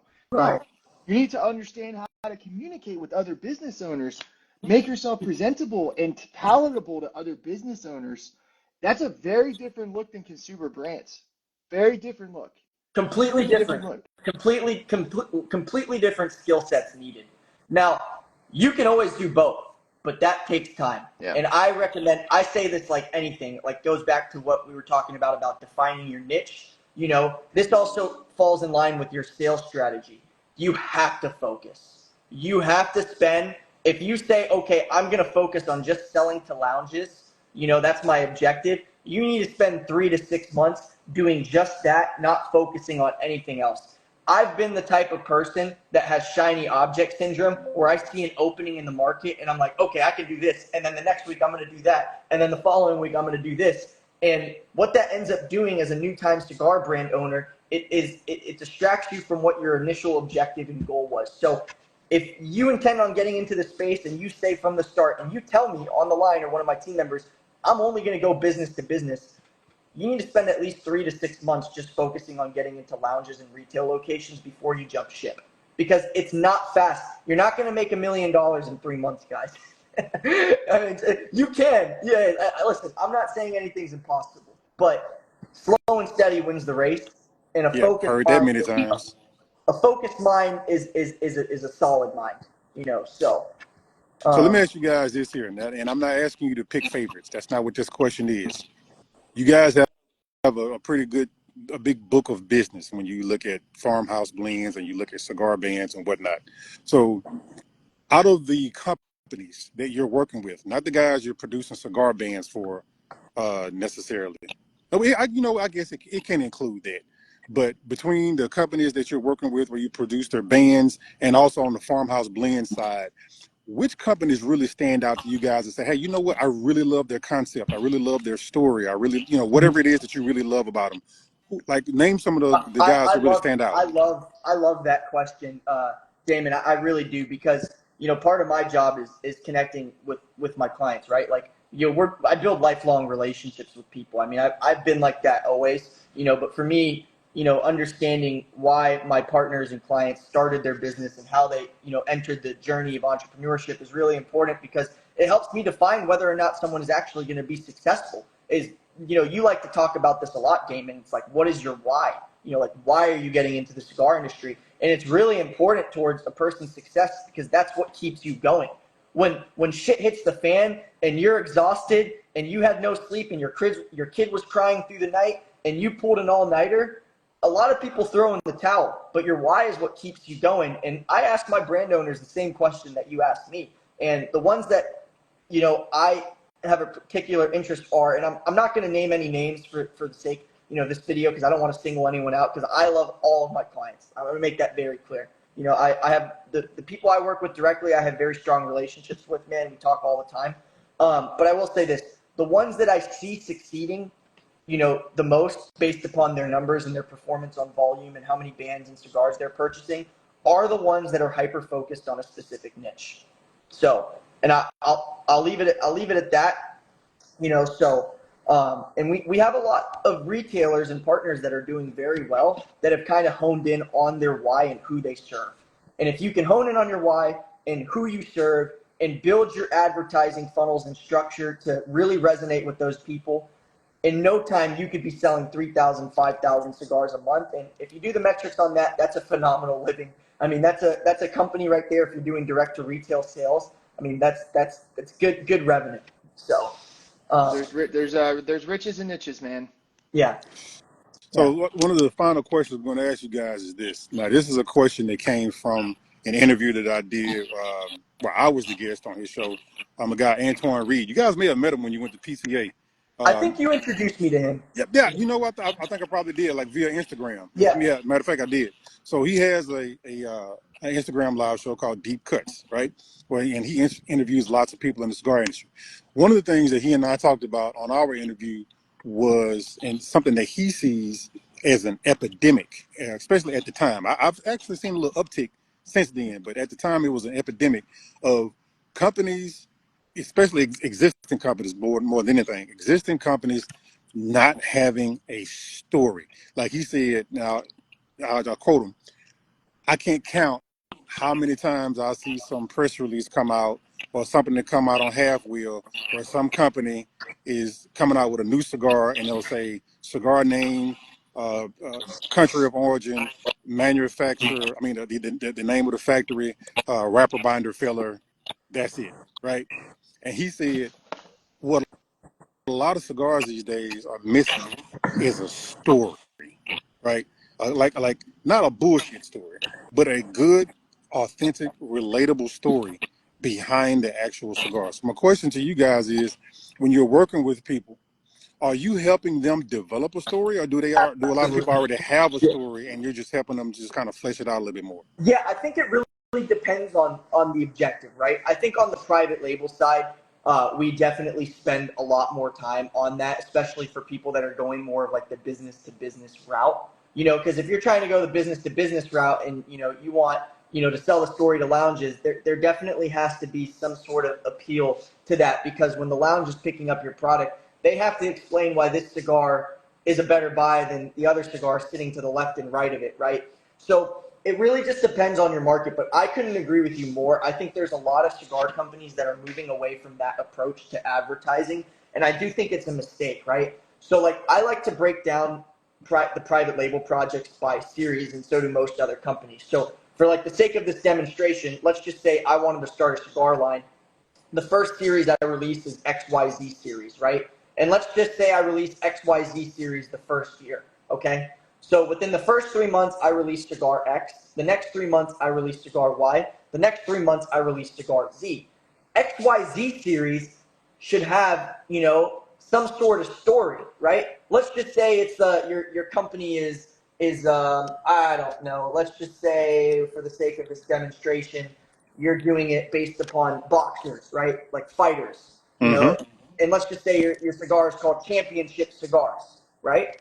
Your first cigar series could be WBC, right? And obviously you can't use these because they're trademarked and things like that, and you'll get in trouble. But WBC, whatever, Boxing Federation. Then your first cigar is the Canelo cigar, right? Your second cigar is Mayweather. Your third cigar is, I don't know who you're a fan of, let's just say Macho Camacho, right? Mm-hmm. So the objective with your cigar brands and the reason why companies release series and cigars fall under those series is to tell a better story of their brand and why they release those cigars. So, yeah, I'm seeing a lot of people move away from that, and I think it's a mistake. So I think you should spend the time and come up with unique stories for your brands and your cigar releases, because it helps create, it helps solidify that why that we were just talking about. Why did you get into the cigar business? Why did you develop this line? Who is it for, right? Who is the cigar for?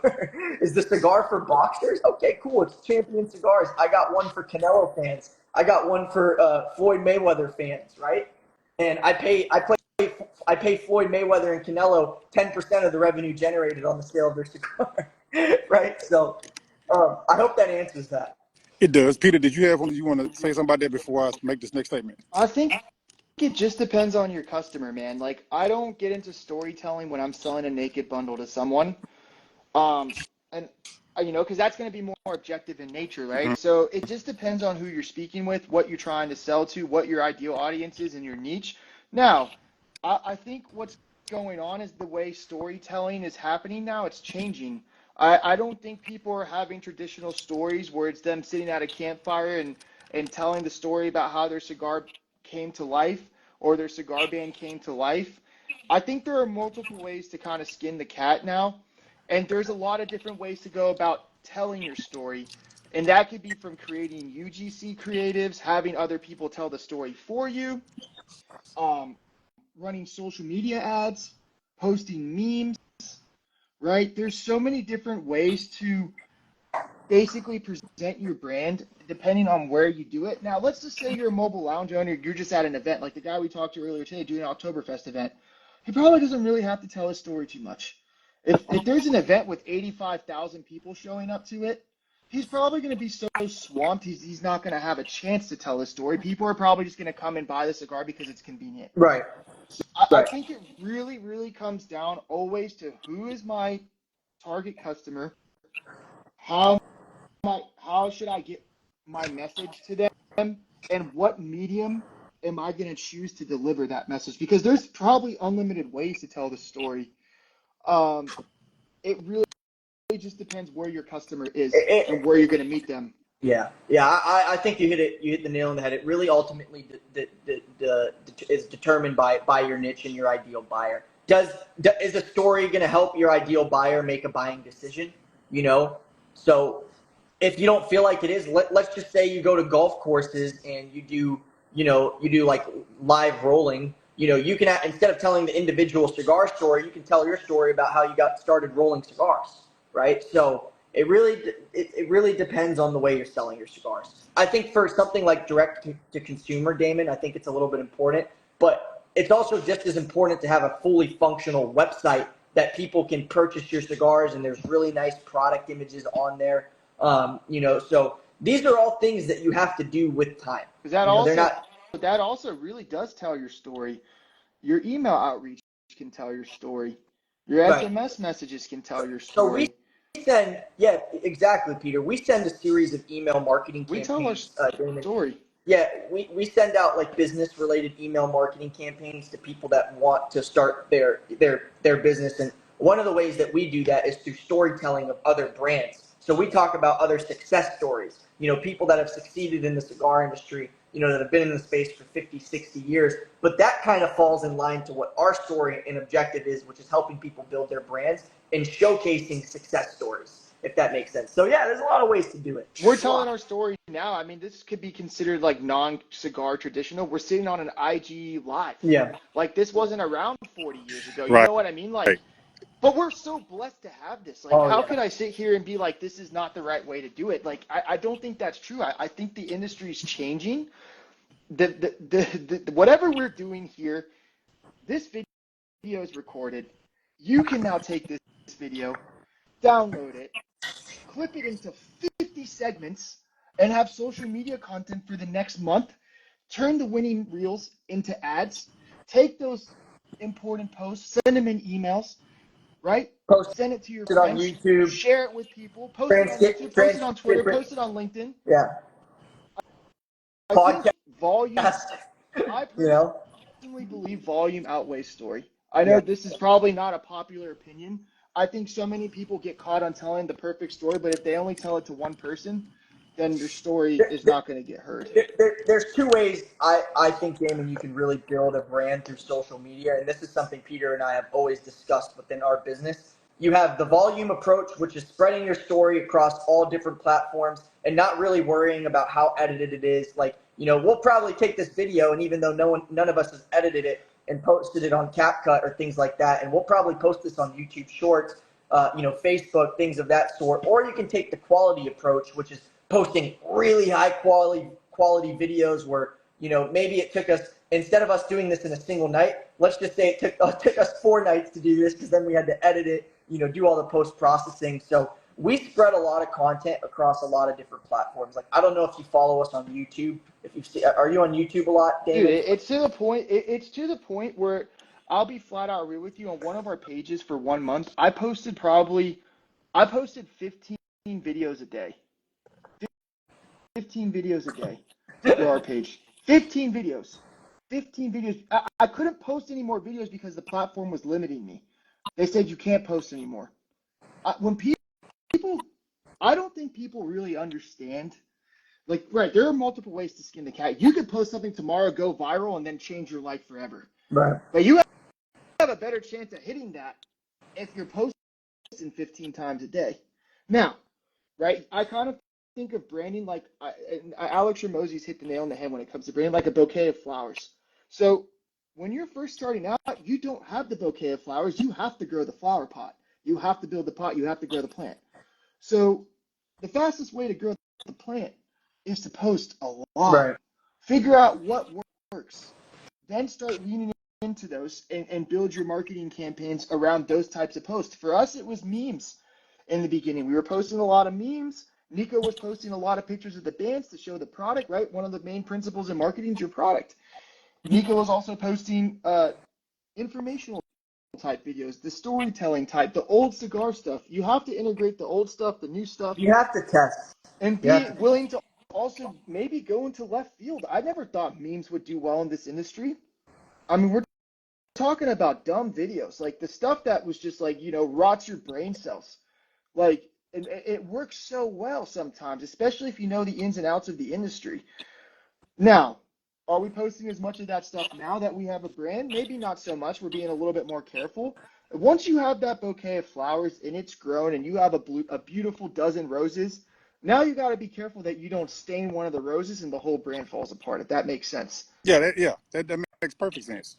So that's the way I can look at it. So the reason like we got on this whole conversation is talking about that whole story thing is because I have asked customers, I have asked brand owners, I have asked cigar reps, and I've asked store owners the same question.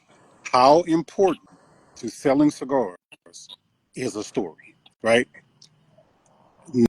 I'll just say 90% of store owners, 90% of customers, 90% of reps have said stories aren't really that important. All you need to do is just, you have a good product at a good price, positioned well in the store, right? Like, visual merchandising Right. is very key, right? But the thing is, though, is that most of these people were talking, they were really talking about entrenched brands, like big box brands, right? That don't really need a store, right? Right. And some of the brand owners who were talking about, yeah, a store is important, those were guys who were kind of like midline to lower boutique people. Like, one in particular was God, Rick with West Tampa Cigars. Rick is all about the story. He's talking about, like, and Rick came from CAO, so big company to now having his own smaller company. He's saying, yeah, it's very important to have a store, right? So I think that so I basically, think you you hit it guys are on the both money. I think saying the as a same. boutique, Well, I'm a saying that you boutique guys brand. are both telling the truth. Yeah. It's just that it's, to your point, it's different for different people. If Right. if a customer is someone who's buying, normally like the Drew Estate stuff, or Rocky Patel, or LFD, or Fuente, Davidoff, Padron, brands like that, yeah, they don't really need a damn store. Right. It But depends if on your you're at a demographic for boutique, sure. if you're a boutique customer, yeah, you probably want a brand that has a little bit more of a story behind it. Right. 100%. Yeah. Right. It really depends on the Yeah, demographic. definitely demographic, right? Because I'll be honest with you, I just turned 30, so the demographic below me, man, they're not gonna sit for more than 10 seconds on a reel. These kids, they can't focus for more than 5 minutes on anything, right? And the demographic above me loves to tell stories. I Right. mean, I see it in the clinic all the time. Once they get on a story, I have someone, that's maybe 15, 20 years older than me. You can't get them to shut up. Right. So I think understanding where your market is, where your demographic is, will tell you exactly how to market to them. Yeah. So, final thoughts here. Peter, Nico, which one do you want to go first? Either or, man. Either. I'll go first. Yeah. Go right ahead. So, give us some closing thoughts about. I guess one of you can talk about Cigar Bandz or about farmhouse blends, or you want to Yeah. do both. However you want to do it. Yeah, no, man. I mean, I think for me to close this out, I think we've touched on this in this call some really key points, right? We've talked about who we service, what we do, who our ideal client is, and how we do it. I will say this, right? Now that everyone that's watched this video knows we service cigar brand owners or people that are looking to start their cigar industry. I want to make it really clear that while this is a very passion-driven industry, and it's a great space, and you're able to connect with people on an interpersonal level like no other industry. I mean, it's not like the tech industry. It's not like the financial industry. It's like nothing else. I mean, it's a beautiful space. There is still a ton of blood, sweat, and tears that has to go into the process of building your business. And just because this is something you're passionate about doesn't mean you should take the route to turn it necessarily into a business venture. And I've learned this firsthand. I've paired passion with businesses, and I've been burnt and I've lost my passion, right? So if you want to get into the cigar industry and you want to take this seriously, if you're not just doing it for a vanity project, and if you're doing it for a vanity project, that's fine. That's awesome. Have your friends and family cigar line that you have out on display for events. But if this is a business venture for you, be prepared to work and be prepared to learn a lot and think outside the box, because this is like no other industry. You cannot advertise like how you do in other industries. You can't market correctly. Your first impression is so important in this industry. I mean, it's completely different than any other spaces. Your visual presentation has to be on point. So if you do intend on getting into the cigar industry, maybe you plan on partnering with a company like Farmhouse Blends or Cigar Bandz to help with your blends or labels. Make sure you've thought about the long-term game plan of your company to ensure that this will be a success story for you and not something that you're just going to pour time into and not see any growth. And it's a business. If you're getting into it for a business, prepare for it to be a business. So that's the reality. That's my point. That's the good closing remark on that. Thank you, No, I Nico. think Yeah. that's great, man. Because like I said, man, my first business was in the fitness space. So I coached. I was into personal training and weight loss, and I thought I was going to become a physical therapist and have an amazing fitness business. And I learned really quickly that maybe running a business based off of your passion is a great way to burn that passion. I don't coach anymore. It's done, right? It ruined the passion for me. And I just like to train now. I go to the gym to stay healthy for myself, and that's it. Now, I'll be very clear about what it takes to start your own business.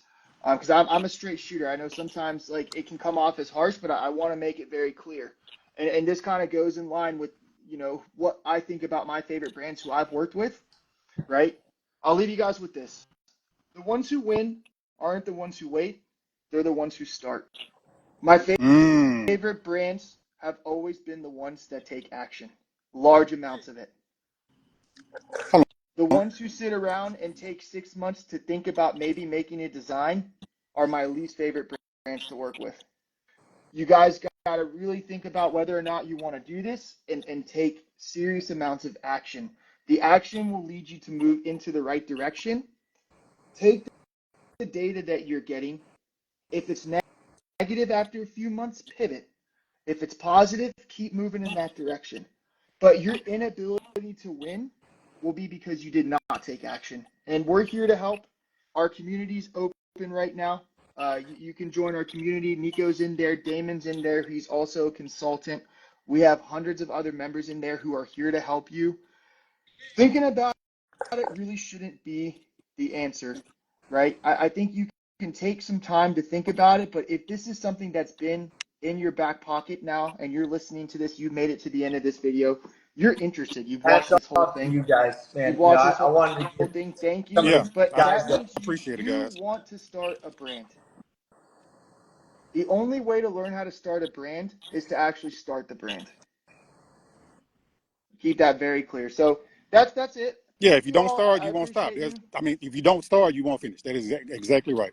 right. So I don't know if you have anything, man. This was great. Yeah, man. Really good call. Damon, man, I think I would love to get one, pointer from you, man. I mean, you've been Dude, I helpful. don't have any pointers for you, man. Anything that I randomly come up with, I put in our WhatsApp group, Yeah, you're the man, bro. or something like that. I This think his main this space pointer was is for you guys don't tonight. buy boxes. Do not buy boxes if you're trying to sell You know what? to Fair consumers. point. Yeah, Don't fair waste your point. money on boxes if you're going direct to customer, Right. because usually it's going to be a waste of money. Yeah, Oh, even yeah. though they're still gonna do it, but we tried.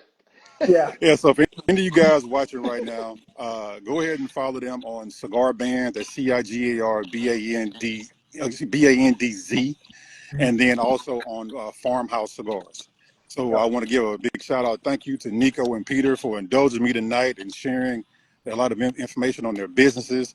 And anybody who wants to get into this space, I encourage you guys to reach out to them. They have a wealth of knowledge. They're young, but they're hungry and they're very experienced. So again, guys, thank you for coming on. I surely do appreciate you. Thank you guys for tuning All in. right, Thanks, man. We'll Damon. be in Appreciate you, communication, brother. guys. You got it, man. Have a good Easy. night. Easy.